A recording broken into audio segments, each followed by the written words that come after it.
நீங்கள் பார்த்து கொண்டிருப்பது நாட்டுக்கோட்டை நகரத்தார் டிவி. பெரிய டர்ன் ஓவர் இருக்கும்.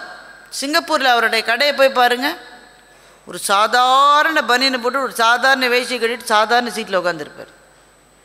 அவருடைய நெட்வொர்த் அவ்வளவுன்றதை அதை பார்க்குற ஒரு சைனாக்காரனை நம்பவே மாட்டேன். அப்படி தான் இருப்பார். அது போகிறோம். ஏனென்றால் மிக அதிகமாக ஆடம்பரமாக இருப்பது என்பது உங்களுடைய ரத்தத்திலே கிடையாது. எளிமையான வாழ்க்கை, உயர்வான சிந்தனைகள், simple living and high thinking. 15 வருஷம் முன்னாடி we were all talking about globalization, உலகமயமாக்குதல் என்ற வார்த்தையை தான் சொல்லிக் கொண்டிருந்தோம். இன்றைக்கு குளோபலைசேஷன் சொல்லே கிடையாது. Going back to your roots என்ற சொல் தான் இன்றைக்கு இருக்கிறது. உங்களுடைய வேர்களுக்கு திரும்ப செல்லுங்கள். அப்போ உங்களுடைய வேர் என்பது உங்கள் சமூகம் கட்டி காப்பாற்றி வந்த சில மரபுகள் என்றால் அதை விடாது எங்கள் பிள்ளைகளுக்கு நாங்கள் சொல்லிக் கொடுப்போம் என்கின்ற உங்களுடைய உறுதி பாராட்டத்தக்கது. சாப்பாட்டு விஷயம் நான் பேசக்கூடாது. சாப்பிட தான் தெரியும் சில பேருக்கு, சமைக்க தெரியாது. இந்த கோசுமரின்னு ஒன்று பண்ணுறீங்களே, ஒரு நாள் எனக்கு வரலைங்க. சரஸ்வதிட்ட நானுமே ரெசிபிலாம் வாங்கினேன். அருணாகப்பன் ஐயா அவர்களினுடைய மனைவி ரெசிபிலாம் வாங்கினேன். எல்லாம் விழாவாரி சொல்லி எல்லாம் எழுதி, அப்புறம் இந்த எழுதி படித்தா சமைக்க வராதுங்க. அதனால் யூடியூப்பை பார்த்து அதில் வேறு பல பேர் சொல்லித்தராங்க. ஆட்சியில் சொல்லித்தருது. இந்த கத்திரிக்காய் எப்படி சுட்டு என்ன சுட்டாலும் நீங்கள் சுட்டா மாதிரி எனக்கு வர மாட்டேங்க. அதனால் முடிவு பண்ணிட்டேன், இனிமே கோசுமரி சாப்பிட்றதுன்னா உங்கள் யார் வீட்டுக்காக வந்து தான் சாப்பிட்றதுன்னு முடிவு பண்ணிட்டேன். ஐயா, ஒரு கண்ணதாசனை எங்களுக்கு கொடுத்துருக்கீங்களே, வேற என்னையா வேணும் எங்களுக்கு? வேற என்னையா வேணும் தமிழுக்கு? வேற என்ன வேணும்? பாரதியார் சொன்னார், கம்பனை போல் வள்ளுவனை போல் இளங்கோவை போல் பூமிதனில் யாங்கனுமே பிறந்ததில்லை. உண்மை வெறும் புகழ்ச்சியில். பாரதியாரினுடைய மன சிம்மாசனத்தில் 3 கவிஞர்களுக்கு தான் இடம் கொடுத்தார். உடனே பாரதியாரை பார்த்து அவர் படித்ததே 3 தானான்னு கேட்கக்கூடாது. அவர் பலதும் படிச்சிருக்கார். 7 மொழி தெரிந்தவர். விக்டர் ஹியூகோவை பிரெஞ்சிலேயே படிச்சிருக்கார், மொழிபெயர்ப்பில் கூட இல்லை. அவ்வளவு பேரையும் படிச்சுட்டு சொல்றாரு, என் மனசில் இருக்கிறது 3 பேர் தான். கம்பனை போல் வள்ளுவனை போல் இளங்கோவை போல் பூமிதனில் யாங்கனுமே பிறந்ததில்லை. அந்த இளங்கோவுக்கு பிறகான சிம்மாசம் மகாகவி பாரதிக்குத்தான். மகாகவி பாரதிக்கு பிறகான தமிழின் கவிதை சிம்மாசனத்தில் உட்கார தகுதி இருக்கிற ஒரே ஆள் கவியரசு கண்ணதாசன் மாத்திரம்தான். நம்ம நகரத்தார்கள் என்ன உண்டு? ஒன்று சாப்பாடு சொல்லுவோம், இன்னொன்று வைரம் சொல்லுவோம். கல்யாண வயசு வந்துட்டா என்ன வைர நகை போடலாம், என்ன டிசைன் இருக்கு அப்படின்னு தேடி தேடி பார்ப்போம். கல்யாண வயசுக்கு ரொம்ப முன்னாடியே நம்முடைய நகரத்தார் சமூகத்தை சார்ந்த ஒரு பெண், அவங்களை எப்படி சொல்றாங்க அப்படின்னா, one of the earliest women gemologist from south இந்தியான்னு சொல்றாங்க. அதாவது சவுத் இந்தியாவிலிருந்து முதல்ல ஒரு பெண் யுஎஸ்ஏக்கு போய் வைரங்களை பற்றி படித்து விட்டு வந்து தொழில் செய்கின்றார் என்று சொல்கின்றார். இப்போ வைரங்களை பற்றி நம்ம என்ன டிசைன் போடலாம், நமக்கு அது எப்படி அழகா இருக்கும்னு யோசித்ததை விட்டுட்டு வைரத்தை வைத்து எப்படி தொழில் செய்யலாம் என்று யோசித்த ஆட்சிமார்களும் இங்கே உண்டு. அவங்க வேற யாரும் கிடையாது, வைர மீனு என்று அழைக்கப்படுகின்ற மீனு சுப்பையா அவர்கள் தான். சும்மா டிசைன் பார்த்து சும்மா வந்தது கிடையாது. பல்வேறு இடங்களில் வைரங்களை பற்றி படித்திருக்கின்றார். யுஎஸ்ஏல படிச்சிருக்காங்க, அடுத்து பாம்பேல இருக்கக்கூடிய ஜெமாலஜிக்கல் இன்ஸ்டிடியூட் ஆஃப் இந்தியாவில் படிச்சிருக்காங்க, யூகேல படிச்சிருக்காங்க. இதில் ஒரு ஆச்சரியமான விஷயம் என்னன்னா, அவங்க யூகேக்கு விசா, ஒரு ஃபாரினுக்கு கிராஜுவேஷன் வாங்குறதுக்கு விசா அப்ளை பண்ணும்போது அந்த காலத்தில் அங்கே இருந்த ஆஃபீஸர்ஸே படிக்கிறதுக்காக விசா அப்ளை பண்ணுறீங்களா அப்படின்னு கேட்டிருக்காங்க. அதுவும் குறிப்பா ஒரு பெண் இந்த சவுத் இந்தியாவில் வந்து படிக்கிறதுக்காக விசா அப்ளை பண்றாங்க அப்படின்றத ரொம்ப ஆச்சரியமா பார்த்துருக்காங்க. இன்னைக்கு எம்எஸ்டி மீனு சுப்பையா டைமண்ட்ஸ் அப்படின்றது சென்னையில் இருக்கு, கோயம்புத்தூர்ல இருக்கு, திருச்சியில இருக்கு, யுஎஸ்ஏல கூட இருக்கு. 25 ஆண்டுகளாக மிக மிக வெற்றிகரமான ஒரு தொழிலதிபராக வலம் வந்து கொண்டிருக்கின்றார். அந்த காலத்தில் வந்து பெண்கள்லாம் வந்து வீட்டோட தான் இருக்கணும். வெளியில் வந்தால் அவங்க அப்பாவோடையோ சகோதரர்களுடையோ கணவரோடையோ தான் வெளியில் வரணும். இவங்க அந்த மாதிரி போய் சொல்லிக் கொடுக்க போகும்போது ரொம்ப அசிங்கப்பட்டிருக்காங்க. அங்கே இருக்கவங்கெல்லாம் பார்த்திங்கன்னா அவங்க மேலே கல், மண், சேறு, சாணி எல்லாத்தையும் வாரி இறைச்சிருக்காங்க. ஸோ வந்து பார்த்திங்கன்னா இவ்வளவு அவமானங்களையும் இவ்வளவு அவமதிப்புகளையும் அவங்க வந்து சகிச்சுக்கிட்டு அவ்வளவு போராடி இவங்களுக்கு நிறைய கொலை மிரட்டல்கள்லாம் கூட வந்திருக்கு. ஸோ பார்த்திங்கன்னா இதெல்லாம் தாங்கிக்கிட்டு தான் அவங்க நிறைய பெண் பிள்ளைகளுக்கு வந்து கல்வியை கொண்டு போய் சேர்த்துருக்காங்க. அவங்க வந்து பார்த்தீங்கன்னா 1848ஆம் வருடம் பூனேயில் முதல் பெண் பிள்ளைகளுக்கான ஒரு பள்ளியாக ஆரம்பிச்சிருக்காங்க. இப்போ கூட வந்து பார்த்தீங்கன்னா அங்கே பூனேயில் இருக்கக்கூடிய பல்கலைக்கழகத்துக்கு பேர் வந்து சாவித்ரி பூலே பல்கலைக்கழகம் தாங்க. நம்ம நகரத்தாரெலாம் வந்து பார்த்திங்கன்னா நம்ம வந்து ஒரு பெரிய கொடைவள்ளல், நம்ம கல்விக்கு கோயில்களுக்கெல்லாம் அள்ளி அள்ளி கொடுக்குறோங்க. அதே மாதிரி இந்த இயற்கையை பாதுகாக்கிறதுலையும் நம்ம வந்து ஒரு அடி எடுத்து வச்சோம் அப்படின்னா நம்ம சுற்றுச்சூழலே அழகாக இருக்கும், ரம்யமாக இருக்கும், எல்லாரும் ஆனந்தமாக வாழலாங்க. பெரியோர்களே, தாய்மார்களே, நடந்து முடிந்த வைர விழாவுக்கு நீங்கள் அனைவரும் வருகை தந்திருந்து அதை சிறப்பு செய்தமைக்கு நான் என்றென்றும் கடையப்பட்டிருக்கிறேன். இதற்கிடையில் ஒரு சின்ன இடைச்செருகல். நான் தனிப்பட்ட முறையில் ஒரு சின்ன கம்யூனிட்டி, கேட்டட் கம்யூனிட்டி செய்திருக்கிறேன். எங்கே என்று கேட்டால் துடியலூர் சரவணம்பட்டி ரோட்டிலிருந்து ஒரு 1 கிலோமீட்டர் தொலைவில் ஐடி பார்க்குகளுக்கு பின் புலத்தில் பண்ணியிருக்கிறேன். 8 வில்லாக்கள் தான் அவற்றில் உள்ளன. 3.5 சென்ட்டிலிருந்து 4.5 சென்ட் வரை இடமாகவும், ஒவ்வொரு இடத்திலும் தரத்தளத்தில் 1100 சதுரடியும் முதல் தளத்தில் 700 சதுரடியுமாக அது செய்யப்பட்டிருக்கிறது. நல்ல முறையில் ஆர்கிடெக்ட் வைத்து எல்லாம் செய்திருக்கிறோம். இதனுடைய தோராய விலை 67 லட்சத்திலிருந்து 90 லட்சம் வரைக்கும் இடத்தினோட அளவையும் கட்டிடத்தினோட அளவையும் பொறுத்து இருக்கிறது. நீங்கள் கிரவுண்ட் ஃப்ளோர் மட்டும் செய்து கொள்ளலாம், அல்லது கிரவுண்ட் அண்ட் ஃபர்ஸ்ட் ஃப்ளோர் செய்து கொள்ளலாம். இவை அனைத்தையும் நான் இந்த துறையிலே 40 வருஷம் இருப்பது உங்களுக்கு தெரிஞ்சிருக்கும். வழக்கறிஞர் என்பது பிறகு வந்தது. முதலில் நான் இன்ஜினியர், பிறகு தான் வழக்கறிஞர். ஆக இந்த வில்லாவை இந்த பிராக்கெட்டில் செய்து கொண்டிருக்கிறோம் அப்படிங்கிறத உங்களுக்கு தெரிவிக்கணுமேங்கிறக்காக தான் இந்த டிவியில் சிவசுப்ரமணியத்திட்ட சொல்லி நான் ஒரு இடைச்செருகல் கேட்டிருக்கிறேன்.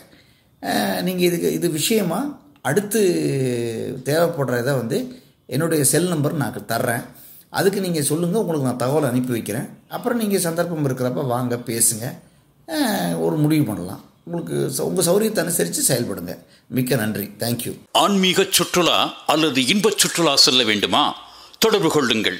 Sri Murugan travel agency, number 10, வடக்கு ஆவணி மூலவீதி, மதுரை. வைர நகைகளின் வியாபார சாம்ராஜ்யம்.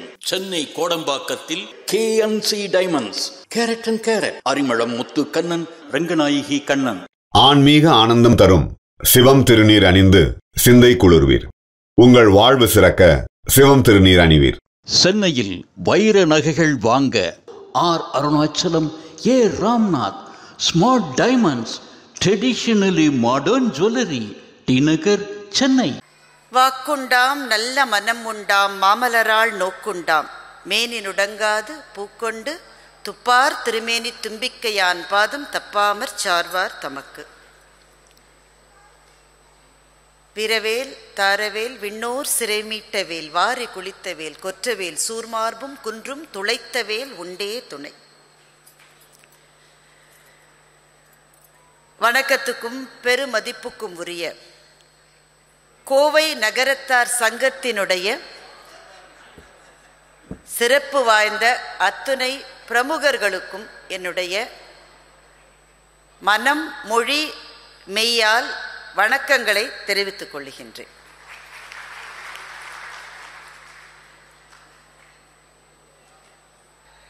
தமிழ்நாடு முழுக்க ஒரு 24 வருடங்களாக தமிழ்நாட்டிலும் அயல் நாடுகளிலும் பயணம் செய்த ஒரு அனுபவத்தை எங்களினுடைய நடுவர் திரு சாலமன் பாப்பையா சார் அவர்களினுடைய நல்லாசியினால் நான் பெற்றிருக்கிறேன். இல்லை, இந்த அனுபவங்களில் அது ஒரு பெரிய ஒரு 4-5 வால்யூம் எழுதலாம். எவ்வளவு ஊர்களுக்கு போனோம், எந்தெந்த வீடுகள், எவ்வளவு உணவு, எவ்வளவு பயணம், நாகப்பண்ணையா அவர்களுக்கு தெரியாதது அல்ல. அதிலே ரொம்ப தனித்துவமான ஒரு அனுபவம் என்றால் எங்கள் நினைவில் இருப்பது, இந்த கூட்டத்துக்கு அழைக்கப்பட்டதால் நான் சொல்லுவதல்ல, எந்த கூட்டத்திலும் இதைத்தான் நான் சொல்லுவேன். சில வீடுகளுக்கு போய் தங்க சொல்லுகிற போது அல்லது உணவு சாப்பிட சொல்லுகிற போது நமக்கு கொஞ்சம் ஒரு தயக்கம் இருக்கும். நம்ம பேசுறதுக்கு போகிறோம், ஒரு வீடு அங்கே எப்படி இருக்குமோ என்னவோ. ஆனால் இந்த தயக்கமே இல்லாத ஒரு இல்லம் என்றால் அது நகரத்தாரினுடைய இல்லத்துக்காகத்தான் இருக்க முடியும். இப்போ நம்ம போகிற வீடு நகரத்தார் இல்லமா இல்லையான்னு சில சமயம் நமக்கு தெரியாது. பெரும்பாலும் பேரை பார்த்த உடனே சொல்லிடலாம், அது வேற விஷயம். சில சமயம் இது என்ன மாதிரியான வீடு என்ன என்று தெரியாத போது ஒரு விஷயத்தை வச்சு கண்டுபிடிச்சிடலாம். அது அமெரிக்காவில் இருந்தாலும் சரி, காரைக்குடியில் இருந்தாலும் சரி, சென்னையில் இருந்தாலும் சரி, மதுரையில் இருந்தாலும் சரி, ஆஸ்திரேலியாவில் இருந்தாலும் சரி, ஒரு வீட்டுக்குள்ளே நாங்கள் நுழைந்த உடனேயே அந்த வீட்டில் இருக்கிற பேச்சு வராத சின்ன பிள்ளையிலிருந்து பேச்சு போன பல்லு போன பாட்டி வரை வணக்கம் வாங்கன்னு சொன்னால் அது கட்டாயமாக நகரத்தார் வீடு தான். இன்னும் கூட கை தட்டலாம். என்ன இவ்வளோ உங்களை பற்றி சொல்லும்போது கம்மியாக கை தட்டினீங்கன்னா அப்புறம் இது வருகிறவர்களுடைய சமூகம் என்ன என்று கேட்டு வருகிற வரவேற்பு அல்ல. யார் வந்தாலும் அதுதான் வரவேற்பு. அது பெரும்பாலும் அந்த பிள்ளைகள் அமெரிக்காவிலே பிறந்து வளர்ந்துருக்கும். கொஞ்சம் தமிழ் கற்றுக்கொள்வதிலே பேசுவதிலே சின்ன சின்ன தயக்கங்கள் அந்த குழந்தைகளுக்கு இருக்கும், அது இயல்பு. ஆனால் அவர்களும் கூட சரளமாக தமிழ் பேச முடியாது. ஆனால் திருவாசகத்திலேருந்து ஒன்று சொல்லும். இப்படி குழந்தைகளை வளர்ப்பதிலே ஊக்கம் உடைய பெற்றோர்களையும் பெரும்பாலும் வேறு சமூகங்களில் எங்களால் பார்க்க முடிவது இல்லை. தமிழும் சைவமும் எங்கள் கையிலே கொடுக்கப்பட்டிருக்கிற ஒரு அகல் தீபம். இந்த அகல் தீபத்தை அடுத்த தலைமுறைக்கு கொண்டு சேர்த்தே விட வேண்டும் என்கின்ற ஒரு வைராகியத்தோடு, ஒரு ஆத்ம சமர்ப்பணத்தோடு உலகத்தில் எங்கே வாழ்ந்தாலும் தங்கள் வாழ்க்கையை நடத்தி கொண்டிருக்கிறவர்கள் நகரத்தார் சமூகத்தை சேர்ந்தவர்கள். எல்லாத்துலேயும் கணக்காக இருப்பீங்க. செட்டி கெட்டின்னு சும்மாவா சொன்னாங்க? எல்லாவற்றிலும் கணக்காக இருக்கிற உங்களிடம் நேரத்திலும் கணக்காக இருக்க வேண்டும் என்பதனால்தான் இந்த கேள்வியை முதல்லையே கேட்டுட்டேன். நீங்கள் உபசாரத்துக்கு சொல்ல எவ்வளோ நேரம் வேணால் பேசுங்க, நீங்களும் சாப்பிட போயிடுவீங்க, நாங்கள் ஒத்தையில் பேசுறது அப்புறமா. ஏன்னா கொஞ்சம் பிந்தி வந்துட்டோம். அதனால் எவ்வளவு நேரம்ன்றதை முதல்ல நீங்கள் சொல்லிட்டீங்கன்னா அதுக்கேற்ற மாதிரி ஆட்சிமாரோட அட்ஜஸ்ட் பண்ணி நாங்கள் முடிச்சிடுவோம். 3 5 பேர் 6 பேர் பேசணுமே, நாங்களே பேச ஆரம்பிச்சு நிறுத்த மாட்டோமே. சரி, சின்ன வருத்தம் என்னன்னா, அது என்ன பெண்களும் சாதிக்கலாம், அது என்ன உண்மை? பெண்கள் தான் சாதிப்பார்கள்.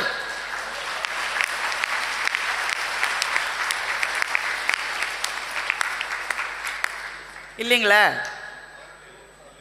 ஆமா, ஆண்கள் தான் இவ்வளவு நாளாக இந்த அமைப்புகளை எல்லாம் எடுத்து நடத்தி கொண்டு வந்தீர்கள். பெண்களும் ஆண்களும் சேர்ந்து சாதிக்கலாம், அப்படித்தானே? பெண் முன்னேற்றம் உரிமை என்பது பெண்கள் தனியாக செய்கிற பயணம் அல்ல, ஆணும் பெண்ணும் சேர்ந்து செய்ய வேண்டிய பயணம். பெண்கள் சாதிப்பார்கள், பெண்களும் ஆண்களும் சேர்ந்து சாதிப்பார்கள். அதில் பெண்களினுடைய பக்கத்தை சொல்லுவதற்காக நாங்கள் வந்திருக்கிறோன்னு சொல்லிக்கலாம் ஐயா, உங்களினுடைய உத்தரவோடு. அதுக்கு ஒரு 10 பேர் தான் கைதட்டுறீங்க, பெண்கள் கைதட்டலாம் தானே?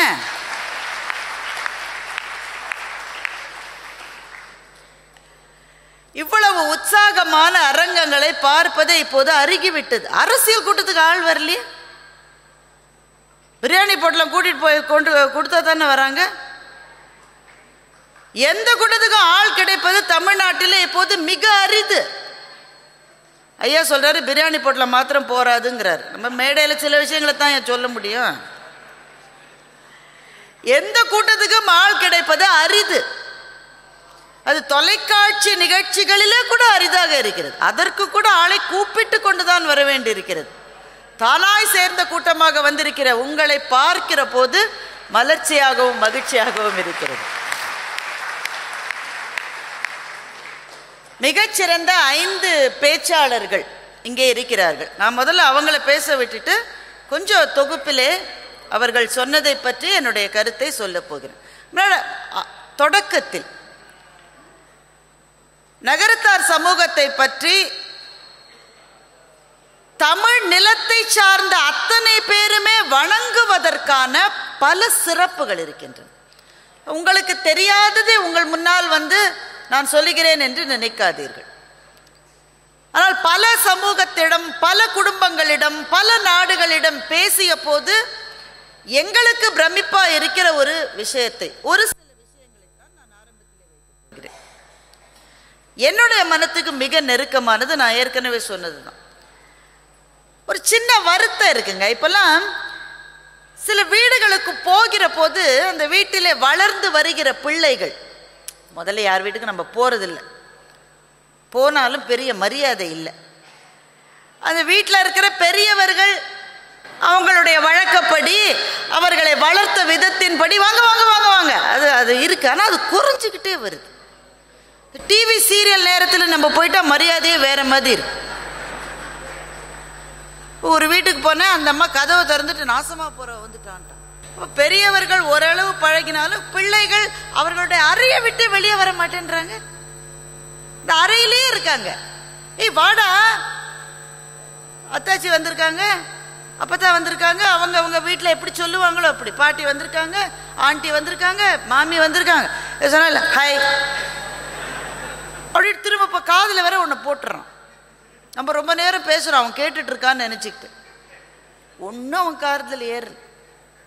அந்த அம்மா சொல்லுது, அப்புறம் காதில் இருக்கிற சனியனை எடுத்துட்டு கேளு, அப்போதான் புரியும். அப்போ அடுத்த தலைமுறையோடு நம்முடைய அந்த பந்தம் என்பது கொஞ்சம் குறைஞ்சிருக்கோன்னு எங்களுக்கெல்லாம் ஒரு வருத்தம். நான் இதை சொன்ன என் பொண்ணு சொல்கிறான், இப்போ தான் எனக்கு புரியுது உனக்கு வயசாயிருச்சுன்னு. When you get old, that is when you feel the next generation is not up to the mark என்று அவர்கள் பேசுகிறார்கள். ஆனால் இதுதானங்க நம்முடைய மண்ணினுடைய ஆதி குணம் என்பதே இதுதான். செல்விருந்து ஓம்பி வருவிருந்து பார்த்திருப்பான் என்று வள்ளுவர் இதை சொல்லுகின்றார். அப்பதான் விருந்தாளி வந்துட்டு போயிருக்காரு, பாடி போய் தொலைஞ்சான்னு உட்காந்து அடுத்த ஆள் வந்துடும் என்று நினைக்க மாட்டார்களாம் தமிழர்கள். செல்விருந்து போன பிறகு அடுத்த விருந்து எப்போது வரும் என்று ஆவலோடு காத்திருப்பதுதான் இந்த தமிழ் நிலத்தினுடைய பண்பாடு என்றால், நம்மை சுற்றி இது அருகி அருகி அருகி அருகி வருவதை பார்க்கிற போது உங்கள் சமூகத்தில் இன்னமும் பிடிவாதமாக இதை கட்டி காப்பாற்றி இந்த குணத்தை உங்களினுடைய அடுத்த தலைமுறையினரிடம் கொண்டு சேர்க்கிற உங்களினுடைய அந்த மாண்பு என்னை வியக்க வைக்கிறது. 2019 நினைக்கிறேன், கோவிடுக்கு முன்னாடி சிகாகோவிலே நடந்த உலகத்தமிழ் மாநாட்டுக்காக பாப்பையா சாரனுடைய தலைமையில் எங்கள் பட்டிமன்ற குழு நாங்கள் போயிருந்தோம். பட்டிமன்றம் நடந்த பிறகு அங்கே இருக்கிற ஒரு இளைஞர்களுக்கான நிகழ்வை என்னை ஒருங்கிணைக்க சொன்னார்கள். இளைஞர்களை எல்லாமே ஸ்கூலில் படிக்கிற பிள்ளைகள், எல்லாம் 7ஆம் வகுப்பு 8ஆம் வகுப்பு அங்கே பிறந்து வளர்ந்து படிக்கிற பிள்ளைகள். அதில் ஒரு குழந்தை அழகம்மை, அந்த குழந்தையோட பேர் என்னால் மறக்க முடியல, அழகம்மை என்கின்ற ஒரு குழந்தை. அது தமிழ் பேசுவதே ஆங்கிலம் பேசுவது போல தான் இருக்கு. தமிழ் எப்படி பேசினாலும் அழகாகத்தானே இருக்கு. அந்த குழந்தை பேசுகிற போது I'm very excited to come to India because அவங்க பாட்டியை பற்றி சொல்கிறாங்க, தாத்தாவை பற்றி சொல்கிறாங்க. தே teach me Thevaram and Thiruvasagam என்று அந்த குழந்தை சொல்லுகிறார். எனக்கு ரொம்ப பெருமையாக இருந்தது, ரொம்ப மகிழ்ச்சியாக. ஏன்னா அதுதான் உங்களினுடைய நகரத்தார் சமூகம் தமிழ் நிலத்துக்கு கொடுத்த மாபெரும் கொடை. சைவத்தையும் தமிழையும் எங்கேயும் கொண்டு சென்றிருக்கிறீர்கள்.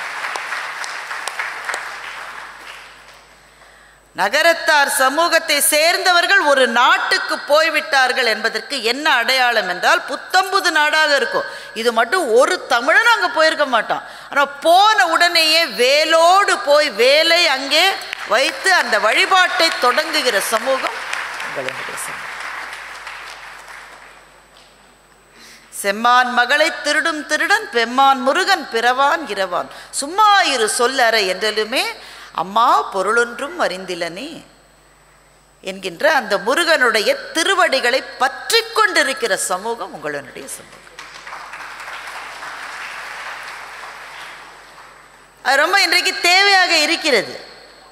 என்ன பிரச்சனைனா, நம்முடைய குழந்தைகள் நம்முடைய சமயத்தை பற்றி 4 கேள்விகள் கேட்டால் நமக்கு பதில் சொல்ல தெரியவில்லை. நாம் அந்த கேள்வியை நம் பெற்றோர்களிடம் கேட்க பயந்தோம். குன்று கேள்வியில் கேட்கக்கூடாது. கோயிலுக்கு வரனா வரணும், வணங்குனா வணங்கணும், திருநீர் வைனா வைக்கணும். நாம் இதை ஏற்றுக்கொண்டோம். அடுத்த தலைமுறை இதை ஏற்றுக்கொள்ளுமா? தெய்வானைக்கு குட்டி பாப்பா இருக்கு, 2 வயசாம்மா. அது இப்போவே தெய்வானையை பார்த்து நீ சும்மா இருமாங்க. இந்த 2 வயசா நான் சொன்னேன், நடுவர் இருந்தாலும் அது பெல் அடிப்பார், வீட்டில் உனக்கு பெல் அடிக்க ஆளே இல்லையேங்க. இப்போ தான் 2 வயசாகுது. அடுத்த தலைமுறை ஏன் இப்படி இருக்கிறது என்று கோபப்படுவதிலே பயனில்லை. அவர்கள் முன்பு நாம் பொருளற்றவர்களாக நிற்க முடியாது. அவர்கள் கேட்கிற கேள்விகளுக்கு நாம் பதில் சொல்ல வேண்டும் என்றால் முதலில் நம்முடைய மொழியை பற்றியும் நம்முடைய சைவத்தை பற்றியும் நமக்கு புரிதல் இருக்க வேண்டும். அதை அவர்களிடம் கொண்டு சேர்க்க வேண்டும் என்ற தீரம் இருக்க வேண்டும். அதை நிரம்ப பெற்ற சமூகம் உங்கள் சமூகம். அதுதான் எனக்கு முதலில் பிரமிப்பை ஏற்படுத்துகிற ஒரு விஷயம்.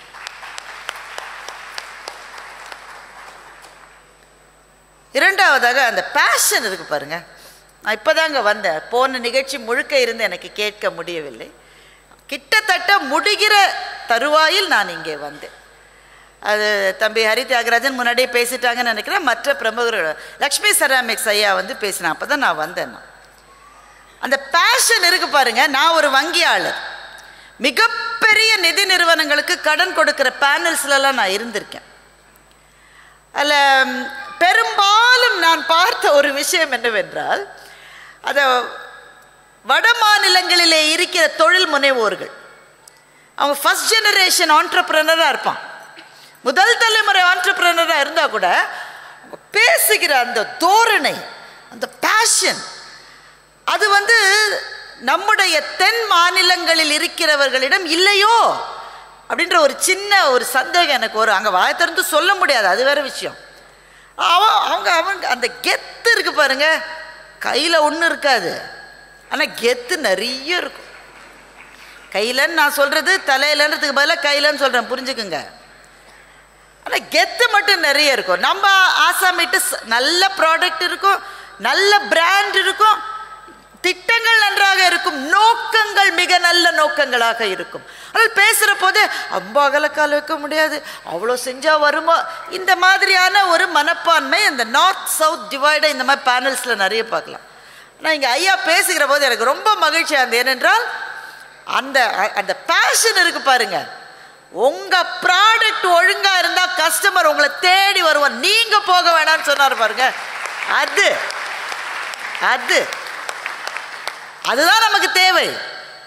மார்க்கெட்டிங்கினுடைய அஸ்திவாரமே அதுதான். என்னுடைய பிராண்டுக்கு எந்த விதமான களங்கமோ குழப்பமோ இருக்கவே கூடாது. Brand is everything. லக்ஷ்மி செராமிக்ஸ்னு நீங்கள் சொன்னீங்கன்னா அவங்க வாங்குறாங்க, இவங்க வாங்குறாங்க. இந்த பிராண்ட் பற்றி இருக்கிற அந்த பேஷன் இருக்கு பாருங்க, அதுதான் உங்கள் சமூகம் மற்ற எல்லா தமிழ் நிலத்தை சார்ந்த அனைவருக்கும் கற்றுக் கொடுக்க வேண்டிய ஒரு விஷயம்.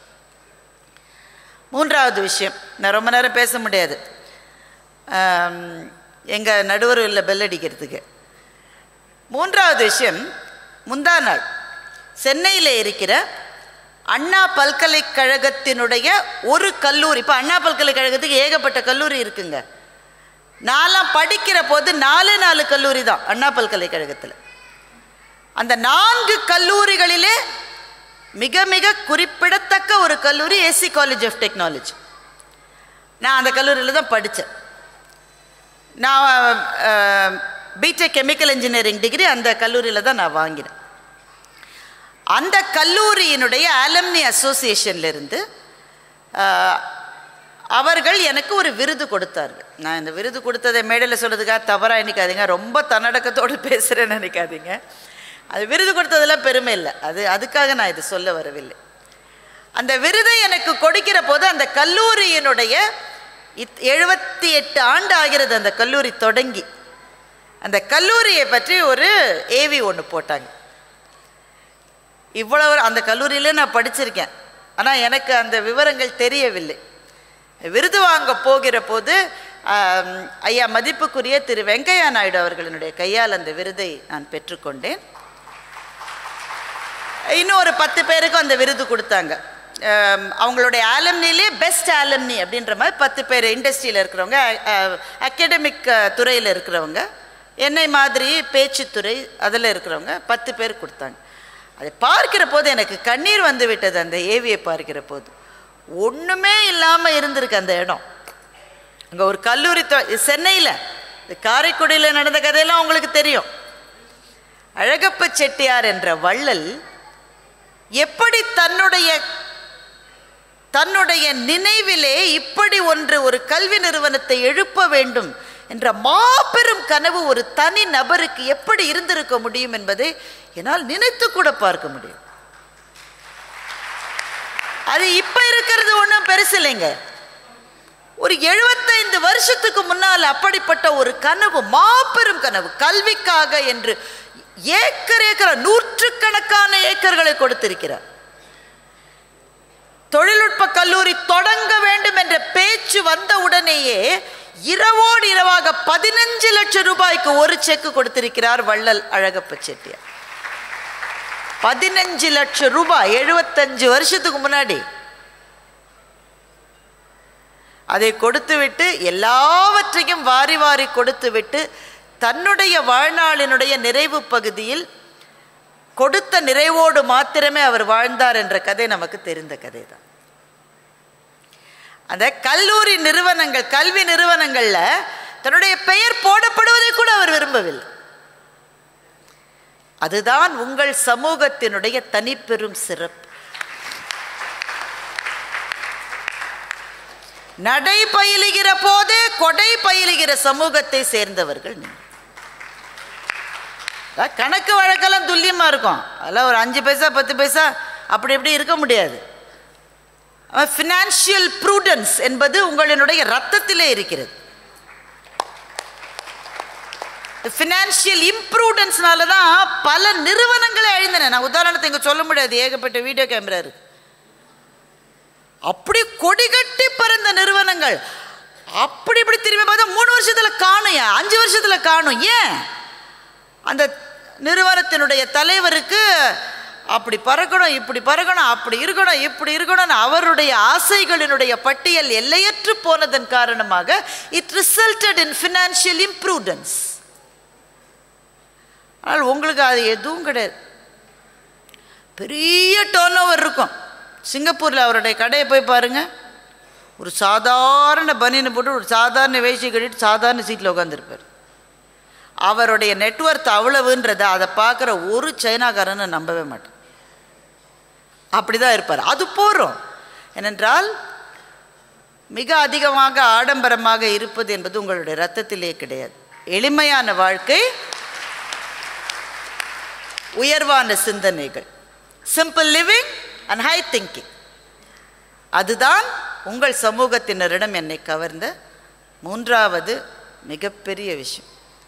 4வதாக, இந்த சம்பிரதாயங்களை விடக்கூடாது என்று உங்களுக்கு இருக்கிற உறுதி. அதில் சில தத்தளிப்புகள் காலத்தினால் வரும். அடுத்த தலைமுறைக்கு அதை இம்போஸ் பண்ணுறதுல நமக்கு சில பிரச்சனைகள் வரும்.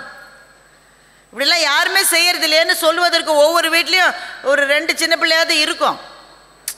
சும்மா ஒத்துக்குங்க, பரவாயில்ல, இருக்கத்தான் இருக்கும். அதையும் தாண்டி அந்த சம்பிரதாயங்களுக்கு பின்னாலே இருப்பது வெற்று சடங்குகள் அல்ல, ஏதோ ஒரு கருத்தியல் இருக்கிறது. அதற்கு பின்னால் ஒரு கருத்தியல் இருக்கிறது. ஒவ்வொரு சம்பிரதாயத்துக்கும் பின்னால் ஒரு கருத்தியல் இருக்கிறது. அதை எப்படி விடக்கூடாது என்ற பிடிவாதம் தேவை. இது மூட நம்பிக்கையினால் வருவது அல்ல.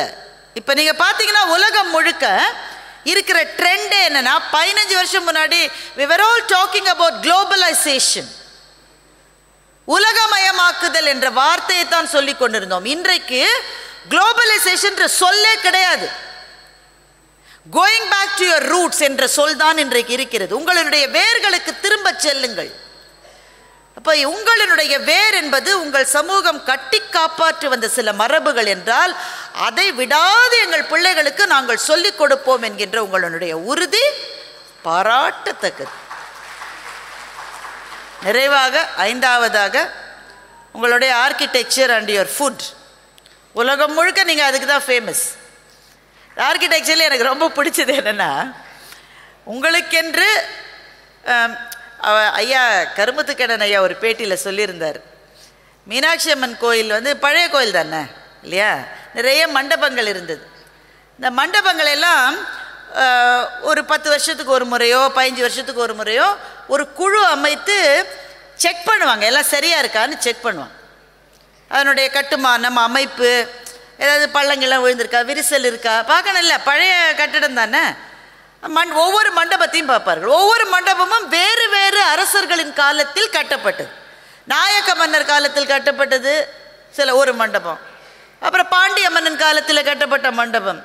ஒவ்வொன்றுத்தையும் ஆராய்ச்சி பண்ணுறாங்க. இந்த எக்ஸ்பர்ட் டீம் இருக்குது, ஐஐடியில இருந்தெல்லாம் வந்திருக்காங்க எக்ஸ்பர்ட்ஸ் டீம். அயல் நாட்டுக்காரர்கள் வந்திருக்கிறார்கள், வல்லுநர்கள். ஒவ்வொன்றுத்தையும் பார்த்தா சிலதில் கொஞ்சம் சிதிலம் இருக்குது, சில இது இருக்குது, ஒழுகுது, பார்த்துக்கிட்டே வந்திருக்காங்க. ஒரு மண்டபத்துக்கு வந்த போது இது Chettinad architecture, there is absolutely no flaw in this என்று அவர்கள் முடிவுக்கு வந்திருக்கிறார். இப்போ மற்றவர்களாக குறைவாக கட்டினார்கள் என்று நான் சொல்லவில்லை, ஆனால் இதை பார்த்த உடனேயே ஒரு நம்பிக்கை வருது, இதில் ஃப்ளா இருக்காதுப்பா. அப்போ செய்வன திருந்த செய் என்பதை சொல்லுவது தான் உங்கள் சமூகத்தினுடைய அடிப்படை. சாப்பாட்டு விஷயம் நான் பேசக்கூடாது, சாப்பிட தான் தெரியும் சில பேருக்கு, சமைக்க தெரியாது. இந்த கோசுமரின்னு ஒன்று பண்ணுறீங்களே, ஒரு நாள் எனக்கு வரலைங்க. சரஸ்வதிட்ட நானுமே ரெசிபிலாம் வாங்கினேன், அருணாகப்பன் ஐயா அவர்களினுடைய மனைவி ரெசிபிலாம் வாங்கினேன். எல்லாம் விழாவாரி சொல்லி எல்லாம் எழுதி, அப்புறம் இந்த எழுதி படித்தா சமைக்க வராதுங்க. அதனால் யூடியூப்பை பார்த்து அதில் வேறு பல பேர் சொல்லித்தராங்க, ஆட்சியில் சொல்லித்தருது. இந்த கத்திரிக்காய் எப்படி சுட்டு என்ன சுட்டாலும் நீங்கள் சுட்டா மாதிரி எனக்கு வர மாட்டேங்க. அதனால் முடிவு பண்ணிட்டேன், இனிமே கோசுமரி சாப்பிட்றதுன்னா உங்கள் யார் வீட்டுக்காக வந்து தான் சாப்பிட்றதுன்னு முடிவு பண்ணிட்டேன். அந்த உபசாரம் பெரியவர்களிருந்து சிறுவர். இன்னும் ஒன்று வச்சுக்கோங்க, என்ன இவ்வளோ கம்மியாக சாப்பிட்றீங்க, என்ன மெலிஞ்சிட்டீங்க, ஆள் இருப்பான் 120 கிலோ, மெலிஞ்சிட்டீங்க, இன்னொன்று வைங்க என்று சொல்லிக்கிற அந்த உபச்சாரம் அது எல்லாரையும் கவர்ந்தது. அது நானும் சொல்லாமல் இருக்க முடியாது, என்ன இதுக்கப்புறம் சாப்பாடு இருக்குல்ல, போய் சாப்பிடணுமில்ல.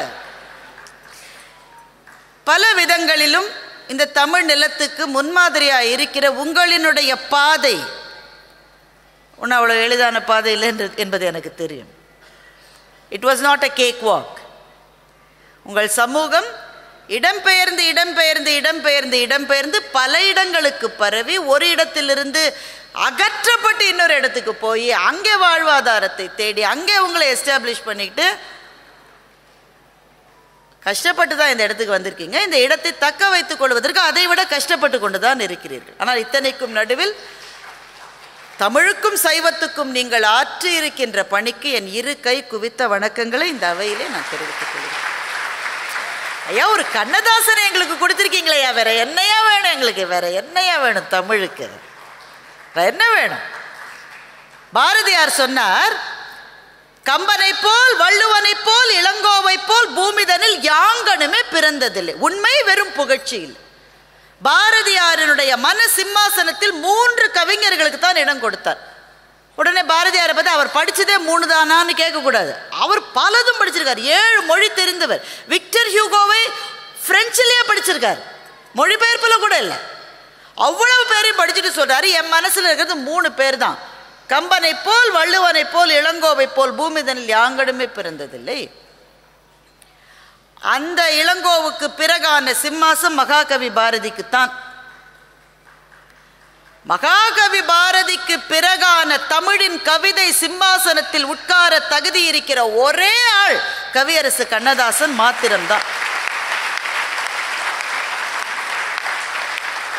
என்னுடைய அபிப்பிராயங்க, ஒவ்வொருத்தருக்கு வேற வேற பேரை பிடிக்கலாம். நவீன கவிஞர்கள் வருகிறார்கள், அருமையாக இல்லை என்று சொல்லவில்லை. ஆனால் மக்களினுடைய மனம் என்ற சிம்மாசனத்தில் இன்றைக்கும் மனச்சோர்வு வந்தால், என்னடா வாழ்க்கை இது என்ற ஒரு எண்ணம் வந்தால், கவிஞரனுடைய ஒரு வரியை கேட்கும் போது உள்ளம் நிமிர்ந்து நிற்கிறது, துள்ளி எழுகின்றது, பக்தியிலே கரைகின்றது. பகவத்கீதை சொல்லுகிற அத்தனை கருத்துக்களையும் 18 வரிகள் கொண்ட ஒரு திரைப்பாடலாக ஆக்குகிற வல்லமை கண்ணதாசனை தவிர வேறு யாருக்கு வரும்? மரணத்தை எண்ணி கலங்கிடும் விஜயா, மரணத்தின் தன்மை சொல்வேன் கேள், மானிடர் ஆன்மா மரணமெய்தாது மறுபடி பிறக்கும். மேனியை கொல்வாய், மேனியை கொல்வாய், நீ விட்டுவிட்டாலும் அவர்கள் மேனி ஓர் நாள் வெந்துதான் தீரும். புண்ணியம் இதுவென்று உலகம் சொன்னால் அந்த புண்ணியம் கண்ணனுக்கே. போற்றுவார் போற்றலும் தூற்றுவார் தூற்றலும் போகட்டும் கண்ணனுக்கே. கண்ணனே காட்டினான், கண்ணனே சாட்டினான், கண்ணனே கொலை செய்கின்றான். காண்டீபம் எழுக உன் கைவண்ணம் எழுக இக்களமெல்லாம் சிவக்க என்று பகவத்கீதையினுடைய தத்துவத்தை வெறும் 18 வரிகளிலே சொல்ல முடிகிற ஒரு திறமை ஒரு தமிழ் கவிஞருக்கு இருக்க முடியும் என்றால் கண்ணதாசனுக்கு மாத்திரம்தான் இருக்க முடியும். இப்படிப்பட்ட சிறப்புகள் கொண்ட இந்த சமூகத்தினுடைய முதுகெலும்பாக ஆணி வேறாக இந்த சமூகம் பெற்ற அத்தனை சிறப்புகளுக்கும் அணி சேர்த்து தங்களுடைய உடல் பொருள் ஆவி அனைத்தையும் தியாகம் செய்தவர்கள் இந்த சமூகத்தினுடைய பெண்கள் தான். அவர்கள்தான் அந்த அந்த அறத்தை அந்த வீடுகளிலே கட்டி காத்தார்கள். ஆனால்தான் இங்கே 5 பெண்களும் எந்தெந்த துறையில் பெண்கள் சாதித்திருக்கிறார்கள், இன்னமும் சாதிக்க முடியும் என்று சொல்லுவதற்காக வந்திருக்கின்றார்கள். வீட்டிலே இருக்கின்ற விளக்கை ஏற்றுகிற பெண் வெளியிலேயும் வந்து சாதனை செய்ய முடியும். ஒரு தொழிலதிபராக, ஒரு சமூக சேவகியாக, ஒரு குடும்ப தலைவியாக, ஊடகத்துறையிலே மின்னுகின்ற ஒரு விளக்காக எல்லா துறைகளிலும் பெண்களால் சாதிக்க முடியும். அதற்கு தேவை என்னாலும் முடியும் என்ற ஒரு நினைப்பு மாத்திரம்தான்.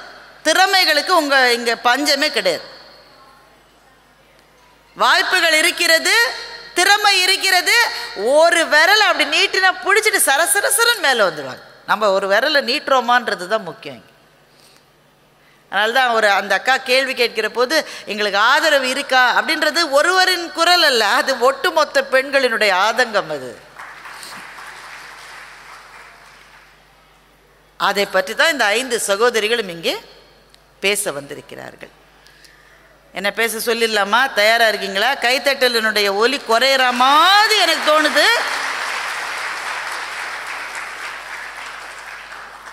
அவர்கள் பேசிய பிறகு ஒருவேளை நேரம் மிச்சம் இருந்தால் ஒரு 5 நிமிஷம் 10 நிமிஷம் அதை தொகுத்து சொல்லுவதற்கு இந்த அவையின் அனுமதியோடு இவர்களை அழைக்கப் போகின்றேன். கோவலனும் கண்ணகியும் நகரத்தார் சமூகத்தை சார்ந்தவர்கள் என்கின்ற ஒரு கருத்து உண்டு. அதிலிருந்து தொடங்கி அல்லது அதற்கு முன்பே இருந்து தொடங்கி ஒரு 5000 வருஷ பாரம்பரியம் உடைய ஒரு சமூகம். இந்த சமூகத்தினுடைய வெற்றிகளுக்கு பெண்கள் பின்னால் இல்லாவிட்டால் எந்த சமூகம் வெற்றி அடைய முடியும்? நீங்க சொல்லுங்க. ஒரு போராட்டம் என்றால் கூட பெண்கள் அதிலே இணைகிற போதுதான் அது வெற்றி பெறும். எந்த பெரிய முன்னடைவை நோக்கி ஒரு சமூகம் நகர்ந்தாலும் பெண்களினுடைய துணை இல்லாமல் எதுவுமே நடக்க முடியாது. தமிழ்நாட்டு அரசியல்வாதிகள் ஏன் ஓயாம தாய்மார்கள்ன்றாங்க? அப்பதான் ஜெயிக்க முடியும். அவர்களினுடைய துணை தான் முக்கியம். அல்ல, இதற்கு அடுத்த கட்டத்து வெற்றிகளை, விழுமியங்களோடு கூடிய வெற்றிகளை, விழுமியம்ன்றது ரொம்ப முக்கியங்க. ஏன்னா சொல்ல மாற மாட்டாரு நகரத்தாருன்ற ஒரு பேரை வாங்கியிருக்கீங்களே, அதை விட பெரிய பேர் உங்களுக்கு என்ன வேணும்? அதற்கு பின்னாடிலாம் இருக்கிறது ஆட்சிமார்களினுடைய அறம். வீட்டிலே இருக்கிற பெண்ணினுடைய அறம்தான் உங்கள் குலத்தினுடைய சமூகத்தினுடைய அறமாக நிற்கிறது என்றால் அந்த பெண்கள் அடுத்த கட்டத்தினுடைய பாய்ச்சலுக்கு முன்னகர்வுக்கு எப்படி உதவ முடியும் என்று சொல்லுவதற்காக அருமைக்குரிய சகோதரிகள் 5 பேர் இங்கே வந்திருக்கின்றார்கள். தெய்வானை மணிகண்டன் எனக்கு ரொம்ப பழக்கமான தங்கை, மிக அற்புதமான பேச்சாளர். எங்களினுடைய பட்டிமன்ற குழுவில் எங்களுக்கு இருக்கிற பிரச்சனை என்னவென்றால் அடுத்த தலைமுறை பேச்சாளர்களை கண்டுபிடிப்பது பெரிய கஷ்டமா இருக்கு. கண்டுபிடிச்சு கூட்டிட்டு வந்தாக்க பிரமாதமா பேசுறான். ஐயோ என்னமோ பேசுறான் இந்த தம்பின்னு 2வது மீட்டிங்ல போட்டா முதல் மீட்டிங்ல பேசுனது திரும்ப பேசுறான். அப்புறம் தான் புரியுது அவனை பேச சொன்ன உடனே யூடியூப்ல போய் தேடி பார்த்து யாரோ பேசுனதை மனப்பாடம் பண்ணி அதைத்தான் அவரே பேசிட்டாரு, நீ ஏன் அதையே பேசுற? நீ தெய்வானையினுடைய ஸ்பெஷாலிட்டி என்னன்னா ஷீ இஸ் ஆல்வேஸ் ஒரிஜினல். அவர்கள் சொன்னதை எடுத்து கட்டு பேஸ்ட் காப்பி பேஸ்ட் எதுவும் கிடையாது.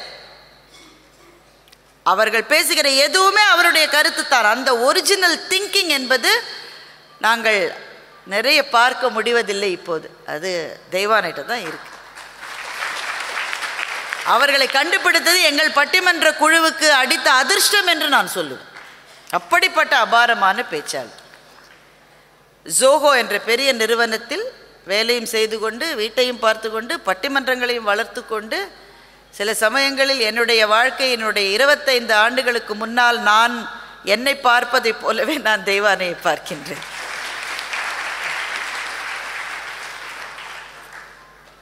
கல்வியாளராக என்று ராதா, திருமதி ராதா முத்து அழகப்பன் அம்மா அவர்கள் பேசப் போகின்றார்கள். அவர்களை பற்றிய அறிமுகத்தை நான் முன்பே படித்து விட்டேன், உங்கள் எல்லாருக்கும் தெரிந்திருக்கும். கல்வியாளராக என்று பேசுவதற்கு அவரை காட்டிலும் தகுதியானவர்கள் வேறு யாரும் கிடையாது.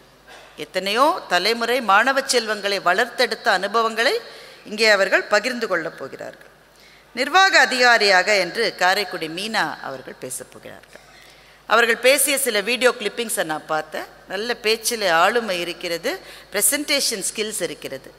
மிகச்சிறப்பாக அவர்களும் பேசுவார்கள். நிர்வாக அதிகாரியாக இருப்பது பெண்ணுக்கு எல்லா காலத்திலையும் கஷ்டம். ஏன்னா ஒரு பெண் தனக்கு மேலே பாஸாக இருப்பதை எல்லா ஆண்களாலும் இன்னும் கூட ஏற்றுக்க முடியலைங்க. ஒரு நிறுவனத்தில் இருக்கிற போது, ஒரு பெண் சேருகிற போது அவள் மேலே பார்க்குறா, வானம் மட்டும் என்னால் பறக்க முடியும் என்று நினைக்கிறாள். மேலே மேலே போகிற போதுதான் கண்ணுக்கு தெரியாத கண்ணாடி சுவர்கள் அவளுடைய வளர்ச்சியை குறைக்கின்றன. அங்கே போய் முட்டிக்கிட்டு நிற்கிற, அதையும் உடைத்து கொண்டு தான் மேலே வர வேண்டி இருக்கிறது.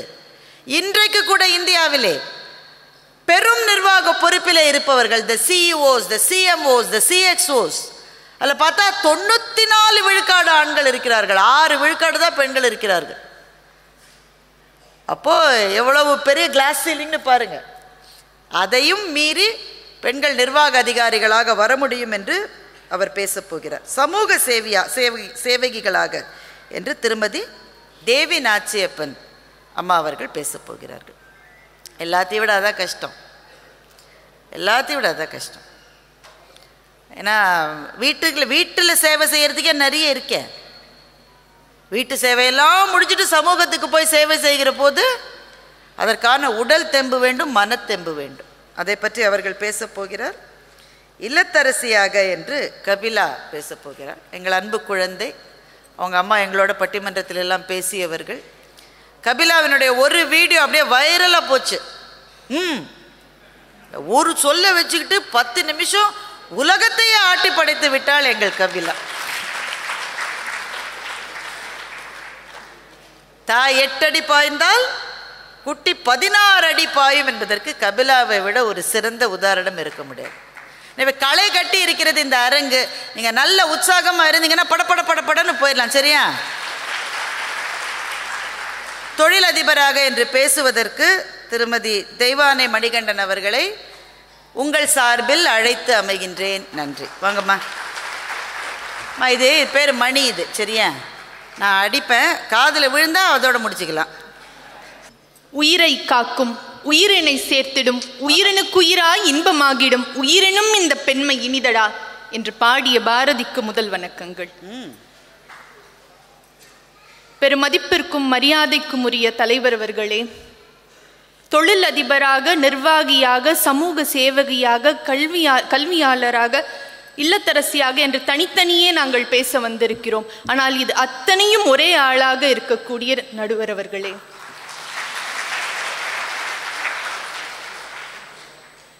மிக பிரம்மாண்டமாக இந்த நிகழ்ச்சியை நடத்தி கொண்டிருக்கக்கூடிய கோவை நகரத்தார் சங்கத்தை சார்ந்தவர்களே, முன் வரிசையில் இருக்கக்கூடிய பெரியவர்களே, அவையோரே, உங்கள் அத்துணை பேருக்கும் என்னுடைய மிக பணிவான வணக்கங்கள்.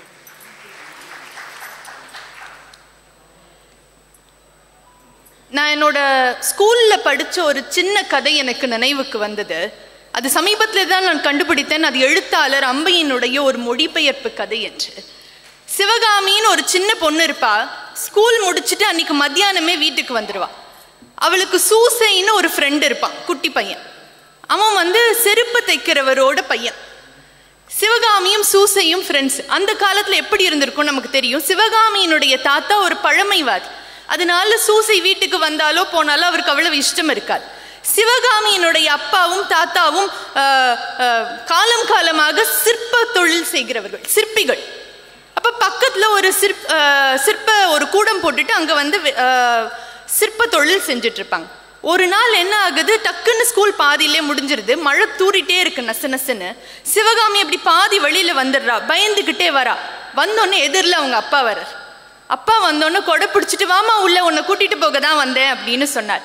உடனே அப்போ சிவகாமி இதான் அப்பா கிட்ட பேச கிடைச்ச சரியான சான்ஸ் அப்படின்னு சொல்லிட்டு அப்பாவை பார்த்து, அப்பா என் ஃப்ரெண்டு சூசை இருக்கான்ல, அவன் பாவம் ரொம்ப கிலோமீட்டர் நடந்து போய் கிறிஸ்மஸ் செலிப்ரேட் பண்ணணுமா, அங்கே தான் அவங்களுக்கான அந்த சாமி இருக்கான், நீங்கள் சிற்பம் தானே செய்கிறீங்க, என் ஃப்ரெண்டுக்காக ஒரு இயேசு சிற்பம் செஞ்சு தரீங்களா அப்படின்னு கேட்டான். உடனே அப்பா அதனால என்ன, நிச்சயமாக செஞ்சிடலாமே அப்படின்னு சொன்னார். உடனே சிவகாமி, அப்படியா, நீங்கள் செய்வீங்களா, செய்ய மாட்டீங்களோன்னு நான் நினச்சேன், எப்பயுமே கண்ணனியும் மகாலட்சுமியும் தான் பார்த்துருக்கேன், செய்ய மாட்டீங்களோன்னு நினச்சேன்னு சொல்லுவான். உடனே அதுக்கு அந்த அப்பா சொல்லுவாங்க, இல்லைம்மா, சிற்பிகளுக்கு மதம் வித்தியாசம் கிடையாது, நான் இதுக்கு முன்னாடி கூட மேரி செஞ்சு கொடுத்துருக்கேன்னு சொல்லுவார். சரிப்பான்னு சொல்லிட்டு சந்தோஷமா வீட்டுக்கு போயிடுவா. வீட்டுக்கு போனோன்னு சாப்பிடுவா. சாப்பிட்டுட்டு பக்கத்துல இருக்கக்கூடிய அந்த சிற்ப கூடத்திற்கு போலாம் உள்ள போவா. அவ உள்ள கால் எடுத்து வச்சாலே அவங்க தாத்தா உள்ள இருந்து சொல்லிடுவாரு, பொண்ணுக்கு இங்க என்ன வேலை, போய் படி அப்படின்றவார். ஏன்னா அந்த ரகசியங்கள்லாம் அடுத்த ஆண் பிள்ளைக்கு தான் சொல்லித்தர வேண்டும் என்ற ஒரு கட்டாயம் இருந்த காலம். அப்ப சிவகாமி நின்று அப்பாவை பார்த்து கேட்பா, ஏன்பா மதம் வித்தியாசம் இல்லைன்னு சொன்னீங்க, ஆண் பெண் வித்தியாசம் மட்டும்தான் இங்க இருக்கோ அப்படின்னு சொல்லி கேட்பா. அப்பா மண்டையில் சுர்ற நேரம், நீங்க வா இந்த உளிய பொடி, நான் எப்படி செய்யறேன்னு அதை பார்த்து அப்படியே செய்யணும் அப்படியே சொல்லுவார். அப்ப அவன் நிமிர்ந்து பாப்பா, நசநசன் மழை பெஞ்சிட்டே இருந்த வானம் தெள்ள தெளிவாக இருந்தது, the sky was clear அப்படின்னு சொல்லி அந்த சிறுகதையை முடிப்பார். அருமை. நடுவர் அவர்களே, காலம் காலமாக தொழில் செய்த சமுதாயமாக இருந்த இந்த சமுதாயத்தினுடைய அந்த மரபணுக்கள் அண்ணன்மார்களுக்கு மட்டுமல்ல ஆட்சிமார்களுக்கும் உண்டு. அருமை. அதனாலதான் 2022 நடந்த அந்த காரைக்குடி சந்தையில 90 ஸ்டால் போட்டிருக்காங்க சார். அதுல 80 ஸ்டால் ஆட்சிமார்களுடைய ஸ்டால் என்று ஒரு ஹிந்து ஒரு ஸ்கிரிப்ட், ஒரு ஹிந்துல ஒரு நியூஸ் வந்திருக்கு. என்ன காரணம்? இது யூடியூப் காலம், ஆன்லைன் காலம். பலகாரத்தை செஞ்சு வச்சுட்டு எப்படி இருக்குன்னு வாயவே பார்த்துட்டு இருந்தது போய் ஃபேஸ்புக்கில் ஒரு போஸ்ட் போட்டு லைக் சம்பாரிச்சோம். படுத்து யூடியூப்லேயும் ஆன்லைன்லையும் கடை போட்டு காசு பார்க்குறாங்க ஆட்சிமார்கள். இப்படி எல்லா விதத்திலும் மேலே மேலே மேலே மேலே போய் கொண்டிருக்கின்றோம். இது இந்த சமூகத்திற்கு மட்டுமல்ல, இந்த இந்திய தேசத்திற்கே இது ஒரு பொதுவான ஒரு விஷயம். தொழில் என்பது ஆண்களுக்கு மட்டுமல்ல பெண்களுக்கும் சேர்ந்ததுதான் என்று இன்றைக்கு நிறைய பெண்கள் நிரூபித்து கொண்டிருக்கின்றார்கள். பழைய காலத்தில் படங்கள்லாம் நீங்கள் எடுத்து பார்த்தீங்கன்னா தெரியும், அந்த பொண்ணு பார்க்குற சீன் ஒன்று வரும். எப்படி வரும் சீனில்? எப்பயுமே தலையை குனிஞ்சிட்டே காஃபி எடுத்துகிட்டு வந்து தான் கொடுப்பாங்க. காஃபி கொடுக்குற சாக்கில் தான் மாப்பிள்ளையை பார்ப்பாங்க. பொண்ணு வந்து உட்கார்ந்ததுக்கு அப்புறம் என்ன கேட்பாங்க? காஃபி போட தெரியுமான்னு கேட்பாங்க. இன்னைக்கு பெண்கள் என்ன சொல்லிட்டு இருக்காங்க தெரியுமா? காஃபி போட மட்டுமல்ல, விழுகின்ற காஃபியை கூட எங்களால் தூக்கி நிறுத்த முடியும் என்று இந்த உலகுக்கு பறைசாற்றியது கெஃபே காஃபி டேவினுடைய CEO மாலவிகா ஹெக்டேவ்.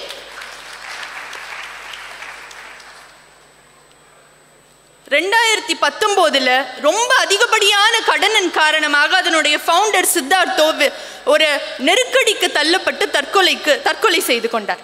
அப்ப அந்த நிறுவனம் எப்படி இருந்திருக்குன்னு யோசித்து பாருங்க. கணவனை இழந்தாச்சு, அவங்களோட மனசு எப்படி இருந்திருக்குன்னு பாருங்க. 7,000 கோடி ரூபாய் கடன், எவ்வளவு பெரிய தொகை.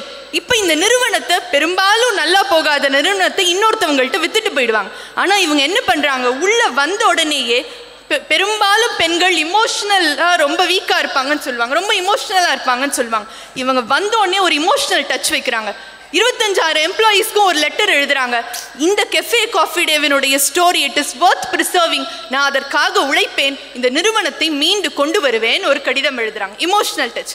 உள்ள வந்ததுக்கு அப்புறம் இன்னைக்கு நிறைய அறிஞர்கள் அந்த நுட்பத்தை கண்டுபிடிச்சு சொல்றாங்க. பொதுவாகவே ஒரு தொழில் ரொம்ப கம்மியா போகுது அப்படின்னா எது நல்லா போதோ அதோட விலையை ஏற்றணும். ஆனா மாலவிகா என்ன பண்ணாங்க, காஃபியினுடைய விலையை ஏற்றல, ஆப்ரேஷன்ஸ்ல இறங்குனாங்க. எந்தெந்த யூனிட் ஒழுங்கா போலையோ அதெல்லாம் தூக்குனாங்க. இப்போ அங்கேயே நிறைய பணம் மிச்சமாயிடுச்சு. அப்போ 2019 7,200 கோடியாக இருந்த கடன் 2020 3,100 கோடியாக குறைந்தது. ஒரே வருஷத்துல பாதிக்கு பாதி ஆயிடுச்சு. அடுத்த வருஷத்துல 1000 கோடி கடன் தான் இருந்தது. இப்போ இந்த வருஷம் வெறும் 400 கோடி கடனாகத்தான் இருக்கின்றது. எந்த நிறுவனம் மூழ்கி போகும் என்று நினைத்தார்களோ, எந்த ஷிப் வாஸ் சிங்கிங் நினைச்சாங்களோ, அந்த நிறுவனத்தை தூக்கி நிறுத்தியது ஒரு பெண், மாளவிகா ஹெக்டே. அருமை அருமை. இந்திய தேசத்தில் உண்டு. நம்ம நகரத்தார்கள் என்ன உண்டு? ஒன்று சாப்பாடு சொல்லுவோம், இன்னொன்று வைரம் சொல்லுவோம். கல்யாண வயசு வந்துட்டா என்ன வைர நகை போடலாம், என்ன டிசைன் இருக்கு அப்படின்னு தேடி தேடி பார்ப்போம். கல்யாண வயசுக்கு ரொம்ப முன்னாடியே நம்முடைய நகரத்தார் சமூகத்தை சார்ந்த ஒரு பெண், அவங்களை எப்படி சொல்றாங்க அப்படின்னா, one of the earliest women gemologist from south இந்தியான்னு சொல்றாங்க. அதாவது சவுத் இந்தியாவிலிருந்து முதல்ல ஒரு பெண் யுஎஸ்ஏக்கு போய் வைரங்களை பற்றி படித்து விட்டு வந்து தொழில் செய்கின்றார் என்று சொல்கின்றார். இப்போ வைரங்களை பற்றி நம்ம என்ன டிசைன் போடலாம், நமக்கு அது எப்படி அழகா இருக்கும்னு யோசித்ததை விட்டுட்டு வைரத்தை வைத்து எப்படி தொழில் செய்யலாம் என்று யோசித்த ஆட்சிமார்களும் இங்கே உண்டு. அவங்க வேற யாரும் கிடையாது, வைர மீனு என்று அழைக்கப்படுகின்ற மீனு சுப்பையா அவர்கள் தான். மீனு கம்மியாக கைதுட்டுறீங்க, அவ்வளோதானே? இவ்வளவு பெரிய சாதனையை பற்றி அவங்க சொல்றாங்க. சும்மா டிசைன் பார்த்து சும்மா வந்தது கிடையாது.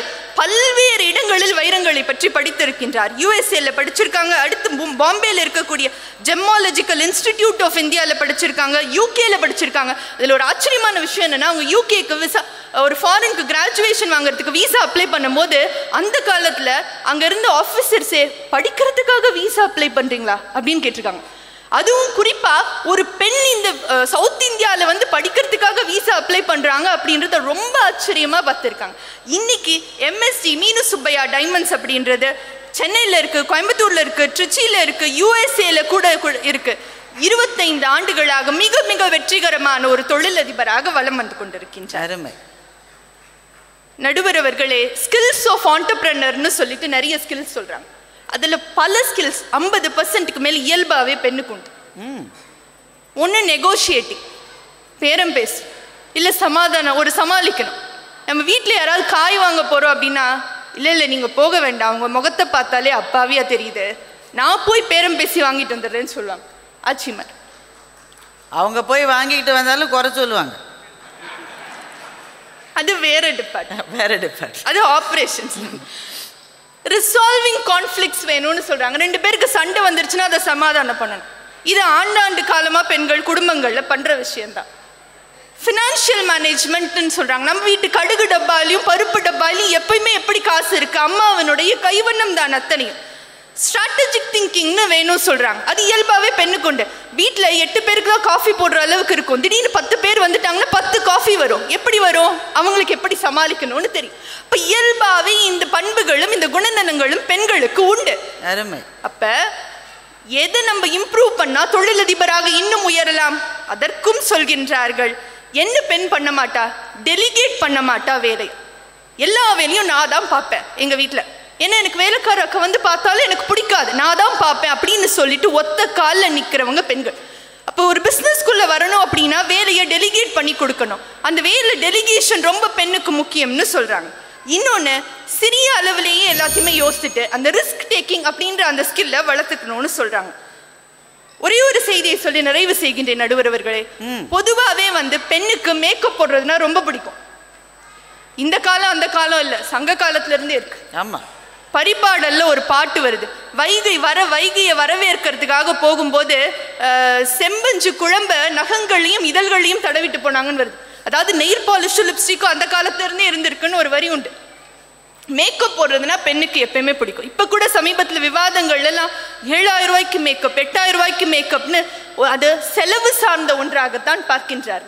ஆனால் ஒரே ஒரு பெண் மட்டும் அந்த அழகு ஒப்பனை செய்து கொள்வது என்பது பலவீனம் அல்ல, அது என்னுடைய பலம் என்று சொல்லி ஃபோர்ப்ஸ் லிஸ்ட், அந்த ரிச் லிஸ்டில் 88வது இடத்திற்கு உயர்ந்திருக்கின்றார் ஃபல்குனி நாயர் என்ற நைகாவினுடைய ஃபவுண்டர்.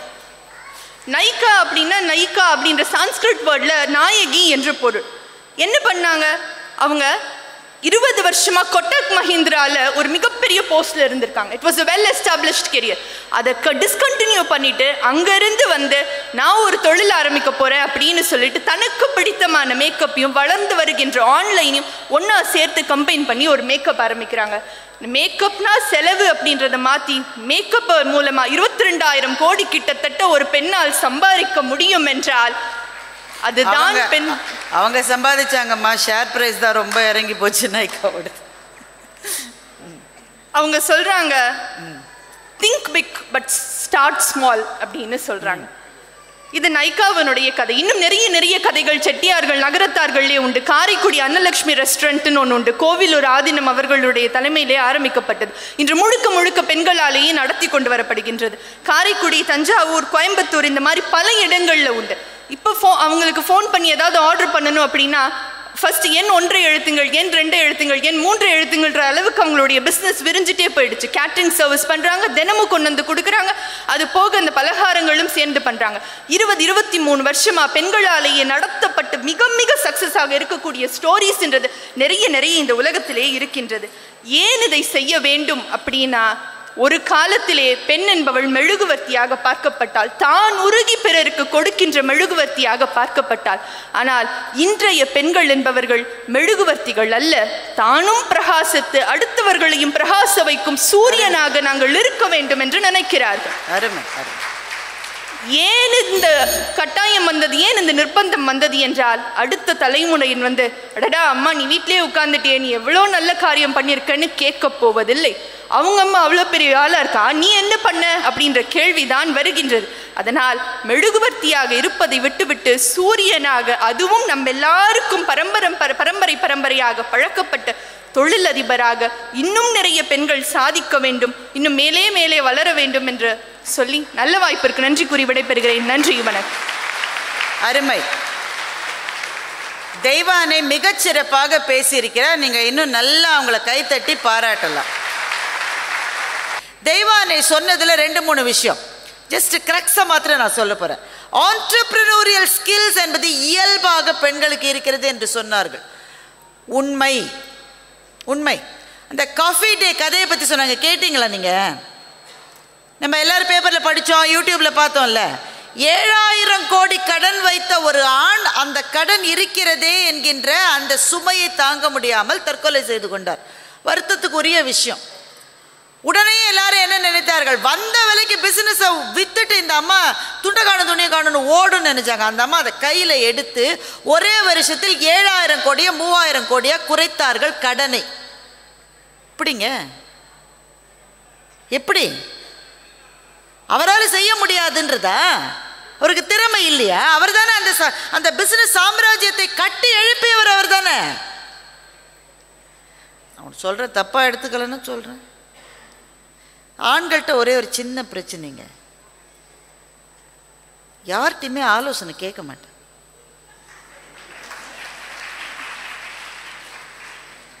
தைரியமா கைதட்டுங்க பெண்களே. ஆண்கள் கைதட்ட கூட பரவாயில்ல, நீங்க கைதட்டணும். எதுக்கு? இப்ப இந்த கூகுள் வந்ததுனால பரவாயில்லைங்க, கூகுள் மேப் வந்ததுனால பரவாயில்ல. அந்த அம்மா கோச்சிக்கவே மாட்டேங்குது. டேக் அ யூ டர்ன், இவன் நேரம் போயிடுறான். அந்த அம்மா கோவிக்குதா?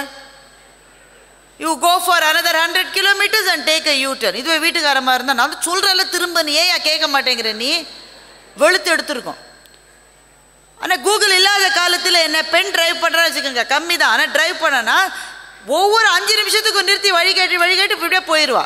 இவர் வழியே கேட்கமா, எனக்கு தெரியுமில்ல அப்படின்னு அந்தால போயிடுவார் 300 கிலோமீட்டர். மற்றவர்களிடம் ஆலோசனை கேட்பது என்பது ஆண்களினுடைய ரத்தத்திலே கிடையாது. எனக்கு தெரியாதா? மாளவிகா சித்தார்த் செய்த ஒரே விஷயம் என்னன்னா, பல பேர்கிட்ட போய் கன்சல்ட் பண்ணாங்க. And she really negotiate. வங்கியாளர்களிடம் போய் நெகோஷியேட் பண்ணாங்க. பேசி பேசி பேசி இவங்க கடனை அடைச்சு குறையில பேசி பேசி அந்த கடனுடைய அந்த ஓவர் சார்ஜஸ் அது இதை குறைச்சு 7,000 3,000 ஆச்சு. அது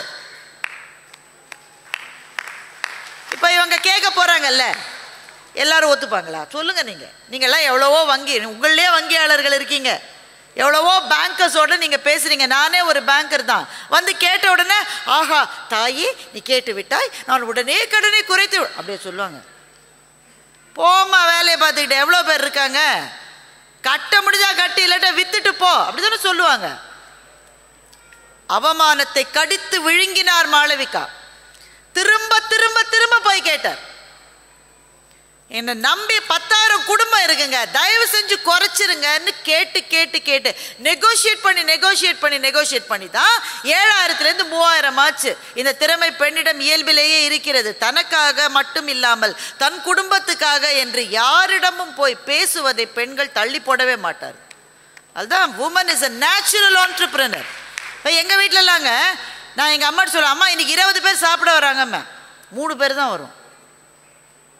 எங்கள் அம்மா ஒன்றும் சொல்லாது. 20 பேருக்கு தானே சமையல் பண்ணி வச்சுருக்கோம், என்ன பண்ணுன்னு நினைக்கிறீங்க பாக்கியான சாப்பாடை சொல்லுங்க, சும்மா குப்பையில் கொட்டுமா? அடுத்த 5 நாளைக்கு அதே திரும்ப திரும்ப வரும். ஆனால் அதில் என்ன அழகுன்னா அதுதான் திரும்பி வருதுன்னு எங்களுக்கு தெரியவே தெரியாது.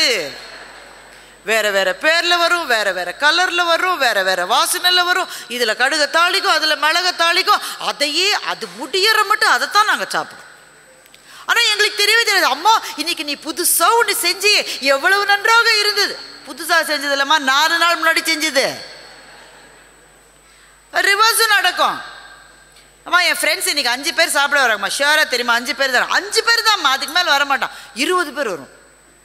அது நான் இன்ஜினியரிங் காலேஜில் படித்தேன்னா பலது ஹாஸ்டலில் இருக்குது. வீட்டு சாப்பாடுனா இறங்கி அடிக்கும். 5 பேருக்கு செஞ்ச சாப்பாடு 20 பேருக்கு போட்டு எப்படி சமாளித்தான்னு எனக்கு இனிமேட்டு தெரியாதுங்க. ஆனால் எல்லாம் திருப்தியாக சாப்பிட்டுட்டு போவாங்க. இப்போ நாங்கள் கல்லூரியில் படித்து முடிச்சே 28-29 வருஷம் ஆச்சு. இன்னமும் சொல்லுவாங்க, அன்றைக்கி உங்கள் வீட்டில் சாப்பிட்டோமே அந்த சாப்பாட்டை எப்படி செஞ்சதுன்னே தெரியாது. வீட்டு குழம்புல ஒரு பக்கெட் தண்ணியை கொட்டு, பேரை மாத்திரம் மாத்திரு, ரசம்னு சொல்லிடு, அவ்வளவுதான். அந்த இருக்கிற இன்னைக்கு MBS ஹையர் பண்றீங்க உங்க நிறுவனங்கள்ல, பண்றீங்களா இல்லையா? எதுக்கு? பிசினஸ் அடுத்த லெவலுக்கு கொண்டு போவான். அடுத்த மாசமே வந்து resource shortage, people shortage, finance shortage. இதை சொல்றதுக்கு நீ எதுக்குடா? அதான் எனக்கே தெரியுமே. வீட்டில் எது குறைந்தாலும் குறைகிறதுன்ற சொல்லே வராது. எங்கள் வீட்டில் சாப்பிட்றதுக்கு தட்டு வைன்னு சொன்னால் எங்கள் அம்மா ஒத்துக்காது. தட்டுன்ற சொல்லையே வீட்டில் சொல்லக்கூடாது. இலை போடுன்னு தான் சொல்லணும். வீட்டில் தட்டுன்ற சொல்லு கூட வரக்கூடாது. அரிசி இல்லை, பருப்பு இல்லை, அது இல்லை, இது இல்லைன்ற பேச்சு கிடையாது. இருப்பதை வைத்து சமாளித்து நிறைவாக செய்யக்கூடிய திறமை பெண்ணுக்கு இருப்பதால் woman is a natural entrepreneur என்று தெய்வானை சொல்லி இருக்கிறார். ஒத்துக்கிறீங்களா இல்லையா? உங்கள் சமூகத்தில் இருந்து வைர நகை வியாபாரத்தில் அந்த ஆர்டிஸ்டிக் மைண்ட் அவங்களுக்கு இருக்கு. இன்னும் நிறைய வர வேண்டும் என்ற தன்னுடைய ஆசையை பதிவு செய்திருக்கிற அன்பு குழந்தை தெய்வானைக்கு உங்கள் சார்பில் என்னுடைய வாழ்த்துக்களை சொல்லி, கல்வியாளராக பேசுவதற்கு ராதா முத்து அழகப்பன் அவர்களை அன்போடு அழைக்கின்றேன். உங்கள் ஆதரவோடு கொஞ்சம் கை தட்டுங்க, பரவாயில்ல. சொல்லுங்கம்மா, என்ன சொல்ல போறீங்க? அகர முதல எழுத்தெல்லாம் ஆதிபகவன் முதற்றே உலகு. முத்தமிழ் தாய்க்கு என் முதற்கண் வணக்கங்கள். அனைவரையும் தன் பக்கம் பேச்சு என்ற காந்த சக்தியால் தன் பால் திருப்பக்கூடிய அபார ஆற்றல் கொண்ட நடுவர் அவர்களுக்கும் அவையோருக்கும் இங்கு கூடியுள்ள அனைத்து நகரத்தார் பெருமக்களுக்கும் விருந்தினருக்கும் அடியேனின் பணிவான வணக்கம். வீரம் என்பது ஆணுக்கு மட்டுமன்று பெண்ணுக்கும் உரியது என்பது சங்ககால புலவரின் பதிவு. பெண்ணும் ஆதிபராசக்தியும் ஒன்றுங்க. ஆதிபராசக்திக்கு 12 கை இருக்குது. அது மாதிரி ஒரு வீட்லேயும் காலையில் 6 மணிக்கு பார்த்தீங்கன்னா ஆட்சிகளுக்கெல்லாம் 12 கை இருக்குங்க. வீட்டில் எப்படியும் 2 குழந்தைங்க இருப்பாங்க. அப்புறம் வந்து இவங்க வேலைக்கு போவாங்க. அப்போ வீட்டில் சமைக்கணும். அதுக்கப்புறம் வந்து பால்காரன் வந்து ஆரன் அடிப்பான், பால் வாங்கணும், அயன்காரனுக்கு துணி போடணும். அப்புறம் வந்து பார்த்திங்கன்னா ஃபோன் கால் வரும். அப்புறம் நமக்கு ஏதாவது ஆஃபீஸ் ஒர்க் இருக்கும். ஸோ அதெல்லாமே நம்ம அந்த 8 மணிக்குள்ளே முடிச்சாகணுங்க. அப்போ வந்து பார்த்திங்கன்னா பெண் அப்படிங்கிறவ வந்து ஒரு மல்டி டாஸ்கிங் பெர்ஃபார்மன்ஸ் வந்து பண்ணுறாங்க. ஸோ அதை வந்து ஒரு கம்ப்யூட்டரில் ஒரு ப்ரோக்ராம் கூட அதை வச்சு பண்ண முடியாதுங்க. சமையலறை முதல் சர்க்கார் வரை பெண்கள் காலடி தடம் படாத இடமே இல்லைங்க. நம் நகரத்தார் பெண்கள் குடும்ப ஒத்துழைப்புடன் எல்லாருமே வந்து பார்த்திங்கன்னா எல்லா துறைகளிலும் முன்னேறி இருக்காங்கங்க. அதாவது வந்து பார்த்திங்கன்னா ஜட்ஜாக இருக்காங்க, சைபர் கிரைமில் இருக்காங்க, பைலட்டாக இருக்காங்க, மெரைனில் இருக்காங்க, ஐடியில் இருக்காங்க, எவ்வளவோ துறைகளில் இருக்காங்கங்க. இப்போ கல்வி அப்படிங்கிறது என்ன அப்படின்னு பார்த்தீங்கன்னா, நம்ம பிறர் மீது காட்டக்கூடிய ஒரு சின்ன அக்கறை, நமக்கு தெரிஞ்சதை எழுத்து மூலமாகவோ சொல் மூலமாகவோ செயல் மூலமாகவோ அடுத்தவங்களுக்கு கொண்டு போய் சேர்க்கிறது தாங்க கல்வி. அறம் செய்ய விரும்பு, அறத்தை செய்ய நினைப்பவர்கள் எல்லாருமே கல்வியாளர்கள் தாங்க. அவங்க படித்தவங்களாகவும் இருக்கலாம், படிக்காதவங்களாகவும் இருக்கலாம். கல்வியாளர் அப்படிங்கிறவங்க ஃபஸ்ட்டு அவங்கள மேம்படுத்திக்கணுங்க, அப்புறம் அவங்க துறையை மேம்படுத்தணும், அடுத்து தான் சமூகத்தை உயர்த்த முடியும். இப்போ வந்து பார்த்திங்கன்னா எல்லாருமே கையில் வந்து மொபைல் ஃபோன் வச்சுருப்பீங்க. ஸோ அதை வச்சு தான் அந்த ஃபேஸ்புக்கில், வாட்ஸ்அப்பில் இங்கே வந்து வைர விழா நடக்குது அப்படின்னு பார்த்துட்டு வந்திருப்பீங்க நிறைய பேர். அப்புறம் வந்து பார்த்திங்கன்னா நிறைய பேர் நிறைய வெளியூர்லேருந்து வந்திருக்காங்க. டிக்கெட்ஸ் எல்லாம் கூட ட்ரெயின் டிக்கெட், பஸ் டிக்கெட் இதெல்லாம் இதில் புக் பண்ணியிருப்பீங்க. ஸோ கொரோனா காலத்தில் பார்த்திங்கன்னா நம்ம எல்லாம் கிளாஸ் வந்து எடுத்தது, அட்டன் பண்ணது, எல்லோரும் ஆஃபீஸ்க்கு ஒர்க் பண்ணது எல்லாமே வந்து ஆன்லைனில் தாங்க. ஸோ அப்போ வந்து பார்த்திங்கன்னா இப்போ வந்து நிறைய ஏஐ டூல்ஸ்லாம் கூட வந்து இறங்கி இருக்குங்க, சனா, எமேகா அந்த மாதிரி. இப்போ செய்தி கூட பார்த்திங்கன்னா செய்தியாளர் இல்லாட்டி அது வாசிச்சுருங்க. அது மாதிரி வந்து இப்போ வந்து நிறைய ஆசிரியர் தொழிலை கூட அது பார்க்குதுங்க. இப்படியே நம்ம விட்டுட்டோம் அப்படின்னா எல்லாத்தையும் பாடுதுமா ஏஐ. நம்முடைய பிரதமரே பாடுற மாதிரி ஒன்று ஏஐயில் பண்ணியிருக்காங்க. இனிமேல் ஆசிரியர்கள் மாதிரியே அதுவே பாடம் நடத்தணும் கூட எதிர்காலத்தில் வரும். அது வந்து எல்லாத்தையும் புரிஞ்சுக்கிட்டு அதுவே செயல்பட ஆரம்பிச்சிருச்சுன்னு வச்சுக்கோங்க, நமக்கு வந்து பார்க்குறதுக்கு தொழிலே இல்லாமல் போயிடுங்க. இப்போ வந்து பார்த்திங்கன்னா ஆசிரியரோட பணி இதில் வந்து பார்த்திங்கன்னா கல்வியாளர்கள் அப்படிங்கிறதுல பெரும்பங்கு வகிக்கிறவங்க ஆசிரியர்கள் தாங்க. இந்த ஆசிரியர்கள் தாங்க அடுத்த ஒரு சமுதாயத்தை வந்து உருவாக்குறாங்க. ஆசிரியரோட பணி வெறும் படிப்பு சொல்லி கொடுக்கறதோட நிற்கலைங்க. அவங்க சிலபஸ் ஃப்ரேம் பண்ணுறது, நாக்குக்கு ப்ரிப்பேர் பண்ணுறது, ஐக்யூஏசி, என்ஐஆர்எஃப் இந்த மாதிரி போயிட்டே இருக்குங்க. அதை தவிர ஸ்டூடெண்ட்ஸ் கிட்ட வந்தாங்கன்னு வச்சுக்கோங்க, இப்போ பார்த்தீங்கன்னா ட்ரெஸ்ஸிங், அவன் வந்து காலேஜுக்கு வருவாங்க, எல்லாம் நல்லா ட்ரெஸ் பண்ணிட்டு தான் வருவாங்க. அவன் போட்டுட்டு வருவான் பாருங்கள் பேண்ட்டு, கேட்டால் ஸ்லிம் ஃபிட்டு, ஜாகர்ஸு, கார்கோஸு, பேகி அப்படிம்பாங்க. நம்ம கூப்பிட்டு தம்பி இனிமேல் நீ வரும்போது நல்ல ஒரு ஃபார்மல் பேண்ட்டை போட்டுட்டு வா அப்படின்னு சொல்லிட்டு அட்வைஸ் பண்ணுறது கூட ஆசிரியர்கள் தாங்க. அப்புறம் அடுத்து ஹேர் கட்டுங்க. பார்த்தீங்கன்னா எல்லாம் மஷ்ரூம் கட்டு, அந்த கட்டு, இந்த கட்டு, ஒன் சைட் ஷேப் கட்டு, ஸ்கொயர் கட்டு அப்படின்ட்டு வருவாங்க. அதையும் கூப்பிட்டு நம்ம தான் சொல்லணுங்க, ஒழுங்காக ஹேரை கட் பண்ணிட்டு வாப்பா அப்படின்னு சொல்லணும். அடுத்து பார்த்தீங்கன்னா கவுன்சிலிங்க. பார்த்தீங்கன்னா பிள்ளைங்களுக்கு வந்து நிறைய பிரச்சனை இருக்குங்க. அதாவது நான் சொல்கிறது எல்லாமே மோஸ்ட்லி அரசு கல்லூரிகளில், பள்ளிகளில் அப்படி நிறைய இருக்குங்க. அந்த கவுன்சிலிங் அப்படிங்கிறது பார்த்தீங்கன்னா அவனுக்கு வீட்டில் பல பிரச்சனைகள் இருக்கும், எக்கனாமிக்கலாகவும் இருக்கும், இல்லை ஹெல்த் வைஸாகவும் இருக்கலாம், சில சமயம் ட்ரக் அடிக்ட்ஸ் கூட இருக்குங்க. ஸோ அந்த மாதிரியெல்லாம் பார்க்கும்போது ஆசிரியர்கள் தாங்க ஃபஸ்ட்டு அவங்களுக்கு அட்வைஸ் பண்ணி அவங்கள நல்வழிப்படுத்துகிறாங்க. அடுத்து என்கரேஜ்மெண்ட் அப்படின்னு பார்த்தீங்கன்னா அவங்களுக்குள்ள நிறைய டேலண்ட்ஸ் இருக்குங்க. பிள்ளைகளுக்குள்ள பார்த்தீங்கன்னா நல்ல ஒரு வெப் டெவலப்மெண்ட், டிசைனிங் நல்லா பண்ணுவான், ப்ரோக்ராமிங் ஸ்கில் இருக்கும், நல்ல கவிதை எழுதுறவனாக இருப்பான், நல்ல பெயிண்டிங் பண்ணுறவனாக இருப்பான். இந்த மாதிரி பல திறமைகள் அவங்கக்கிட்ட குவிஞ்சு கிடக்குங்க. அதெல்லாம் வந்து சொசைட்டிக்கு வெளியில் கொண்டு வரது யாருன்னு பார்த்தீங்கன்னா ஆசிரியர்கள் தாங்க. அடுத்து பெண் பிள்ளைகள் அப்படின்னு எடுத்துட்டிங்கன்னா அவங்களுக்கு நிறைய செக்ஷுவல் அப்யூஸ்மெண்ட் ப்ராப்ளம்ஸ் இருக்குங்க. அங்கே வந்து பார்த்தீங்கன்னா பெண் ஆசிரியர்கள் அப்படின்னு இருந்தாங்க அப்படின்னா அவங்க வந்து அவங்கள ஈஸியாக அணுக முடியும், அவங்க பிரச்சனைகளுக்கு தீர்வும் ஈஸியாக கிடைக்குங்க. அதனால் வந்து பார்த்திங்கன்னா ஆசிரியர் அப்படிங்கிறவங்க மென்டாராகவும் நல்ல பேரண்ட்டாகவும் இருக்காங்கங்க. சங்க காலத்தில் வாழ்ந்த பெண்பார் புலவர்கள் முதல் இன்று நிதி அமைச்சராக இருக்கும் நிர்மலா சீதாராமன் வரைக்கும் பெண் கல்வியாளர்களுக்கு எடுத்துக்காட்டுங்க.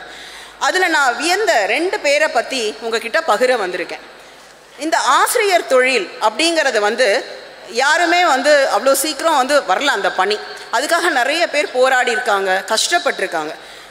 ஆசிரியர் அப்படிங்கிற பணி வர்றதுக்கு ஒரு கல்முள் நிறைந்த பாதையை ஒரு ஒத்தையடி பாதையாக மாற்றுறதுக்கு நிறைய பேர் போராடி இருக்காங்கங்க. நிறைய பேர் அவமானப்பட்டிருக்காங்க, நிறைய அவமதிப்புகளை வாங்கியிருக்காங்க. அதில் வந்து பார்த்திங்கன்னா மகாராஷ்டிரா மாநிலத்தில் சதாரா மாவட்டத்தில் 1831ஆம் ஆண்டு இவங்க வந்து பிறந்தாங்க. இவங்க பேர் வந்து சாவித்ரிபாய் பூலே. இவங்க வந்து ஒரு முதல் பெண் கல்வியாளர், முதல் ஆசிரியரும் கூட. அந்த காலத்தில் வந்து பார்த்திங்கன்னா இந்த பாலிய விவாகம் செஞ்சு வச்சுருவாங்க. இவங்களுக்கும் பார்த்திங்கன்னா 9 வயசுலேயே கல்யாணம் ஆகிடுச்சுங்க. இவங்க வந்து ஒரு தலித் சமுதாயத்தை சேர்ந்தவங்க. அங்கே வந்து பார்த்திங்கன்னா அங்கே நிறைய ஆதிக்கவாதிகள் இருந்த காலம் அது. பெண்கள் வந்து மேலே வரக்கூடாது, அவங்க வந்து அவங்களுக்கு கல்வி அறிவு கிடைக்கக்கூடாது அப்படின்னு நினச்சவங்க நிறைய பேர் இருந்தாங்கங்க. அதனால இவங்க பல அவமானங்களை பல தடவை அசிங்கப்பட்டிருக்காங்க. பார்த்தீங்கன்னா அவங்களுக்கு பெரிய படிப்பறிவுலாம் இல்லைங்க. அவங்க கணவர் வந்து ஜோதிபாய் பூலே தான் அவங்களுக்கு வந்து எல்லாத்தையுமே சொல்லி கொடுத்துருக்காங்க. அவங்கள வந்து பார்த்தீங்கன்னா ஒரு டீச்சிங் ட்ரைனிங் இன்ஸ்டியூட்டில் கூட சேர வச்சு அவங்கள ஒரு ஆசிரியர் ஆக்கியிருக்காங்க. இப்போ வந்து பார்த்தீங்கன்னா அப்போ வந்து அந்த காலகட்டத்தில் இவங்க வந்து பெண் பிள்ளைகளுக்கு வந்து போய் கல்வி போதிச்சிருக்காங்க. அப்போ வந்து நம்மளை மாதிரிலாம் நீட்டாக நல்லா ராயலாக ட்ரெஸ் பண்ணிட்டு போய் ஒரு 2 வீலர்லையோ 4 வீலர்லையோலாம் அவங்களால போக முடியாது. அந்த காலத்தில் வந்து பெண்கள்லாம் வந்து வீட்டோட தான் இருக்கணும். வெளியில் வந்தால் அவங்க அப்பாவோடையோ சகோதரர்களுடையோ கணவரோடையோ தான் வெளியில் வரணும். இவங்க அந்த மாதிரி போய் சொல்லிக் கொடுக்க போகும்போது ரொம்ப அசிங்கப்பட்டிருக்காங்க. அங்கே இருக்கவங்கெல்லாம் பார்த்திங்கன்னா அவங்க மேலே கல் மண் சேறு சாணி எல்லாத்தையும் வாரி இறைச்சிருக்காங்க. ஸோ வந்து பார்த்திங்கன்னா இவ்வளவு அவமானங்களையும் இவ்வளவு அவமதிப்புகளையும் அவங்க வந்து சகிச்சுக்கிட்டு அவ்வளவு போராடி இவங்களுக்கு நிறைய கொலை மிரட்டல்கள்லாம் கூட வந்திருக்கு. ஸோ பார்த்திங்கன்னா இதெல்லாம் தாங்கிக்கிட்டு தான் அவங்க நிறைய பெண் பிள்ளைகளுக்கு வந்து கல்வியை கொண்டு போய் சேர்த்துருக்காங்க. அவங்க வந்து பார்த்திங்கன்னா 1848 வருடம் பூனேயில் முதல் பெண் பிள்ளைகளுக்கான ஒரு பள்ளியாக ஆரம்பிச்சிருக்காங்க. இப்போ கூட வந்து பார்த்திங்கன்னா அங்கே பூனேயில் இருக்கக்கூடிய பல்கலைக்கழகத்துக்கு பேர் வந்து சாவித்ரி பூலே பல்கலைக்கழகம் தாங்க.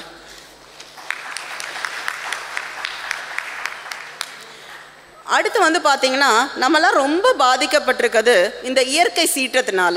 இப்போ வந்து பார்த்திங்கன்னா சமீபத்தில் சென்னையில் தூத்துக்குடியில் திருநெல்வேலியில் திருச்செந்தூரில் எல்லாம் பார்த்திங்கன்னா ஒரே புயல் வெள்ளம் எல்லாம் மக்கள்லாம் தண்ணியில் தத்தளிச்சு. இப்போ தான்மா அதை மறந்துட்டு வந்திருக்கேன், அதை வேற ஞாபகப்படுத்தாதீங்க. அதாவது மக்களோட சேர்ந்து பல ஜந்துக்களும் தண்ணியில் நீந்திட்டு இருக்குதுங்க. நாங்களே அப்படிதான் நீந்திட்டு இருந்தோம் ஜந்துக்களோடு சேர்ந்து. அவங்களுக்குலாம் வந்து தூங்குறதுக்கும் இடம் இல்லை, சாப்பாடும் கிடைக்கல, ரொம்ப கஷ்டப்பட்டுருக்காங்கங்க. ஆனால் இதை வந்து ஒரு தொலைநோக்கு பார்வையில் பார்த்து நம்ம சமூகத்தை சேர்ந்த ஒருத்தர், நம்ம நகரத்தார் சமூகத்தை சேர்ந்த ஒரு பெண்மணி வந்து இதை மையமாக வச்சு ஒரு பள்ளியை ஆரம்பிச்சிருக்காங்கங்க. அவங்கள பற்றி தான் நான் இப்போ பேச வந்திருக்கேன். அவங்க வந்து வேறு எங்கேயும் இல்லைங்க, நம்ம பக்கத்தில் இருக்க ஒரு ஊரில் தான் இருக்கிறாங்க, சேலத்தில் இருக்கிறாங்க. அவங்க பேர் வந்து மீனா சேதுங்க. அவங்க வந்து பார்த்திங்கன்னா மெட்ராஸ் உமன்ஸ் கிறிஸ்டின் காலேஜில் படித்தாங்க. அவங்க வந்து ஹோம் சயின்ஸ் கோர்ஸ் தான் படித்தாங்கங்க.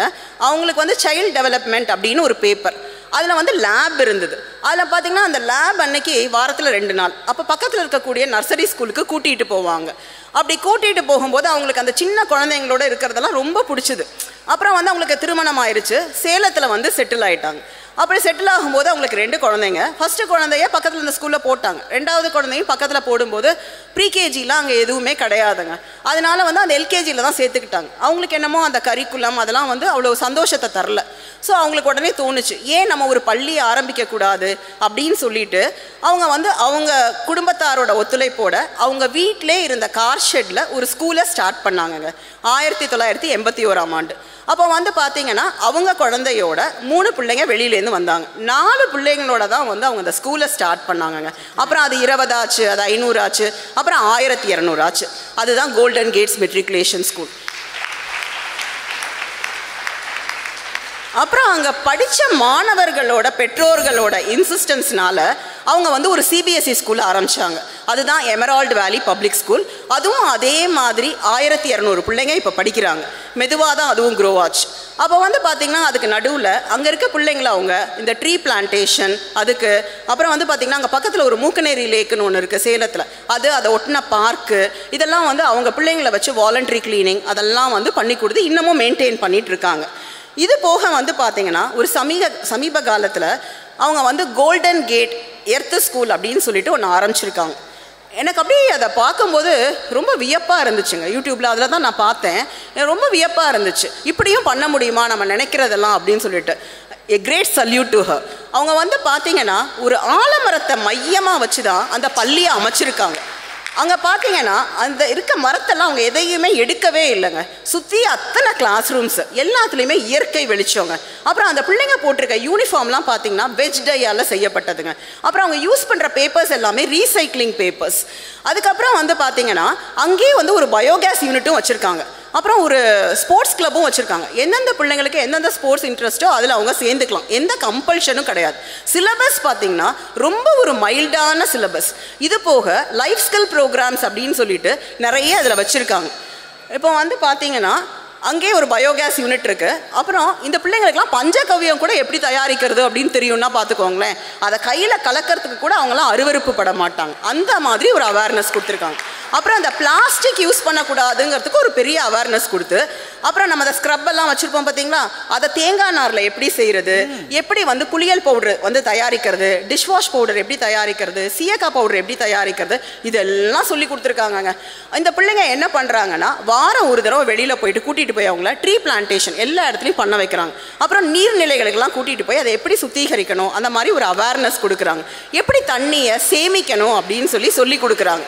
அப்புறம் இந்த பிள்ளைங்க இதோட இன்னொரு முத்தாய்ப்பான விஷயம் என்ன அப்படின்னு பார்த்தீங்கன்னா, நம்ம வீட்டிலலாம் பெரியவங்க இருப்பாங்க இல்லையா, ஆயா ஐயா அப்பத்தா ஐயா, அவங்களெல்லாம் வந்து கூட்டிகிட்டு வர சொல்லி அவங்களுக்கு ப்ரோக்ராம் நடத்தி கௌரவிக்கிறாங்க.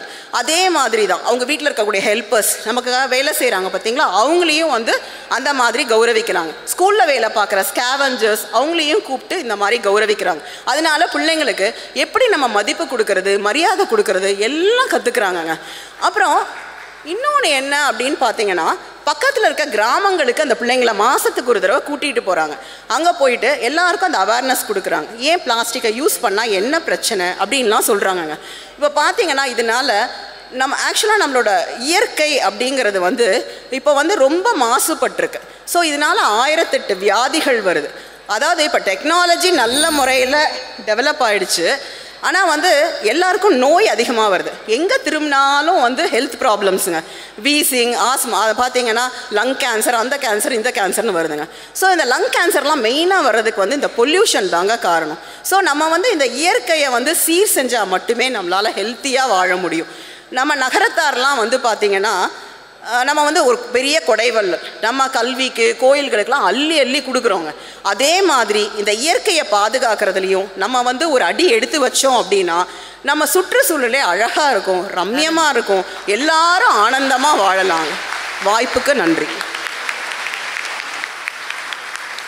திருமதி ராதா அவங்களுக்கு பெல் அடிக்க எனக்கே கஷ்டமாக தான் இருக்குது. ஆனால் நெருக்கடி, வேறு வழி இல்லை. ஏற்கனவே அந்த கியூ பெருசாகிட்டே போகுது. இன்னும் வேறு நம்ம சகோதரிகள் பேச இருப்பதனால தான்மா மணி அடித்த தவறாக நினைக்காதீங்க. ஆனால் அவங்க சொன்ன செய்தி ஒவ்வொரு கூட்டத்திலிருந்தும் ஒரு டேக் ஹோம் பாயிண்ட் இருக்கும். நம்ம சுமந்து செல்லுகிற ஒரு செய்தி இருக்கணும். சும்மா கூடி சிரித்து கைத்தட்டுவதற்காக மாத்திரம் அல்ல நிகழ்ச்சிகள். நம்ம எடுத்து செல்வதற்கு ஒரு சிந்தனை, ஒரு கருத்து இருக்கணும். அவங்க அப்படி ஒரு கருத்தை இந்த மன்றத்திலே, இந்த அரங்கத்திலே விதைத்திருக்கிறார்கள். அவர்களுக்கு என்னுடைய மனப்பூர்வமான வாழ்த்துக்கள். நம்முடைய கோவில்களே இயற்கையை பாதுகாக்க வேண்டும் என்ற நோக்கத்தோடு தான் கோவில்களே ஏற்படுத்தப்பட்டன. ஒவ்வொரு நமக்கு இந்த சம்பிரதாயம் இருக்குல்ல, அந்த கோவிலுக்கான ஒரு ஸ்தல விருட்சம்னு ஒன்று இருக்கும். அது ஏங்க அப்படி வச்சுருக்காங்க? நீங்கள் அந்த ஸ்தல விருட்சம் என்பது அந்த பகுதியில் இருக்கிற மரத்தை தான் அந்த கோவிலுக்கான ஸ்தல விருட்சமாக வச்சுருப்பாங்க. ஸ்தல விருட்சம்னா அதை வெட்ட மாட்டான். அது கோயிலுக்குள்ளே இல்லை, கோயிலுக்கு வெளியில் இருந்தாலும் வெட்ட மாட்டான். அதனால தான் அது இல்லை. ஒரு கோவிலுக்கு மரம் எதற்கு? கட்டி பிடிச்சாச்சுன்னா மரம் எதுக்கு? மரம் என்று ஏன் ஒன்றை வைத்தார்கள் என்றால் மரத்தை வெட்டாதராப்பாவி நாளைக்கு மழை வராதுடான்னு சொல்கிறதுக்காக. மழை வராட்டாலும் பரவாயில்ல, வந்து கெடுக்கக்கூடாது. இங்கே சென்னையில் பட்ட பாடு இருக்கு, இன்றைக்கி தூத்துக்குடியில் எங்கள் சகோதர சகோதரிகள் படுகிற பாடு இருக்கிறது. சொல்ல முடியாத அந்த கஷ்டங்களை. இயற்கையை பாதுகாக்காவிட்டால் ஒன்று மழை பெய்யாது, பெய்தால் பெய்து கெடுக்கும்.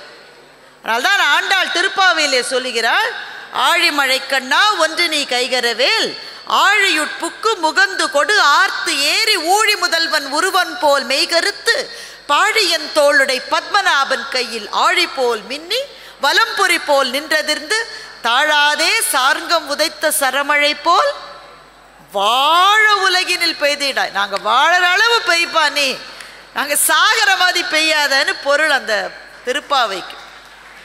அப்போ இயற்கையை பாதுகாப்பதற்காக ஒரு பள்ளியும் பள்ளி நிர்வாகமும் எடுத்துக்கொண்ட முயற்சிகளை சொல்கிறாங்க. ரொம்ப முக்கியம். அதில் நம்ம பாத்திரத்தை விளக்கிறதுக்காக இந்த பிளாஸ்டிக் இதை யூஸ் பண்ணுறோம்ல, அது தாங்க கால்வாய்கள்லையும் வாய்க்கால்கள்லையும் முகத்துவாரங்களையும் இப்போ அடைச்சிக்குது. பிளாஸ்டிக் பையும் பாத்திரத்தை கழுவுவதற்காக உபயோகிக்கிற அந்த பிளாஸ்டிக் உள், இது ரெண்டு தான். அது இன்னும் 10,000 வருஷம் ஆனாலும் மக்காதுன்றோம். நாமெல்லாம் மக்கிரும், அது மக்காது, அப்படியே இருக்குன்றான். அதை தேங்காய் நாரிலிருந்து ஏன் செய்யக்கூடாது என்று ஒரு பள்ளி சொல்லித் தருகிறது என்றால் அந்த பள்ளி நிர்வாகிக்கும் அவரை இங்கே அறிமுகப்படுத்திய சகோதரிக்கும் என்னுடைய மனப்பூர்வமான வணக்கங்களும் வாழ்த்துக்கள். இயற்கையை காப்பாற்றுவதிலே பள்ளிகள் ஆற்ற வேண்டிய பணியை பற்றியும் நம் ஒவ்வொருவருக்கும் இருக்கிற கடமையை பற்றியும் சொல்லியிருக்கிறார். அவருக்கு வாழ்த்துக்கள். ஆன்லைன் கிளாஸஸில் என்னெல்லாம் கஷ்டப்பட்டோன்றது சொல்ல டைம் இல்லை அவங்களுக்கு. ரொம்ப கஷ்டப்பட்டது ஆசிரியர்கள் தான். அந்த ஆசிரியரில் அட்டண்டன்ஸ் எடுக்குது, எல்லாம் லாகின் பண்ணதை வச்சு Varun where are you, Varun where are you என்ன லாகின் பண்ணியிருக்கான். ஆனால் பார்த்தா காணும். Where are you Varun, put up your hand. ஒரு கை மேலே வருது, பார்த்தா கிழட்டு கையார். வருணுக்கு எப்படிடா இவ்வளோ வயசாச்சுன்னு பார்த்தா வருணோட பாட்டி லாகின் பண்ணி.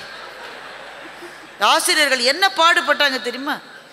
அவளே அங்கேயே வந்து பல்லு விளக்குது. ஒரு பிள்ளை கிளாஸ்லேயே வந்து ஒரு பிள்ளை பரோட்டா தின்னுது, நடுவில் குறுக்கு நடுக்கும் அப்பா நடக்கிறாரு ஷார்ட்ஸ் போட்டுக்கிட்டு. இத்தனை கொடுமைகளையும் சகித்து கொண்டு பிள்ளைகளுக்கு பாடம் சொல்லி தந்த ஆசிரியர் பெருமக்களுக்கு நல்ல வேளை கொரோனா முடிஞ்சுது, அவங்களோட சந்தோஷப்பட்டவங்க எவங்களும் இல்லை. அப்போ ஆசிரியர்களுக்கு இருக்கிற கஷ்டங்களை சொன்னதோடு கடமைகளையும் சொன்ன சகோதரிக்கு மனப்பூர்வமான வாழ்த்துக்கள்.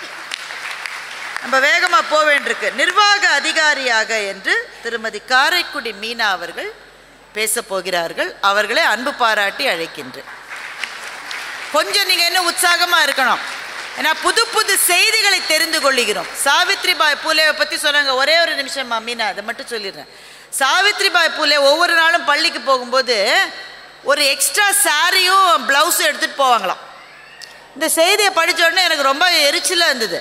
பக்கத்து தெருவில் தான் வீடு இருக்குது, அடுத்த தெருவில் ஸ்கூலுக்கு போயிட்டு வந்து யாராவது எக்ஸ்ட்ரா சாரி எடுத்துப்பாங்களா எந்த டீச்சராவது? இந்த அம்மா என்ன இவ்வளவு மேக்கப்பில் ஆர்வமா? அப்படி இல்லைங்க. அது தெருவில் அந்த அம்மா போகிற போது பிள்ளைகளுக்கு பாடம் சொல்லித்தரியா, பெண் குழந்தைகளுக்கு பாடம் சொல்லித்தரியான்னு சாணியை கரைச்சி மேலே விட்டுடுவாங்களாம். அதோட பாடம் நடத்த முடியாதுன்றதுனால பள்ளிக்கு போய் கட்டி கொள்வதற்கு ஒரு புடவையை எடுத்துக்கொண்டு ஒவ்வொரு நாளும் பள்ளிக்கு போயாவது பிள்ளைகளுக்கு பாடம் சொல்லி தருகிறேன் என்றால் எத்தனை பெரிய போராளி, எத்தனை கருணை அவர்களுக்கு இருந்திருக்க வேண்டும். அவர்களை நினைவுபடுத்தியதற்காகவும் நன்றி. நீங்கள் சொல்லுங்கம்மா.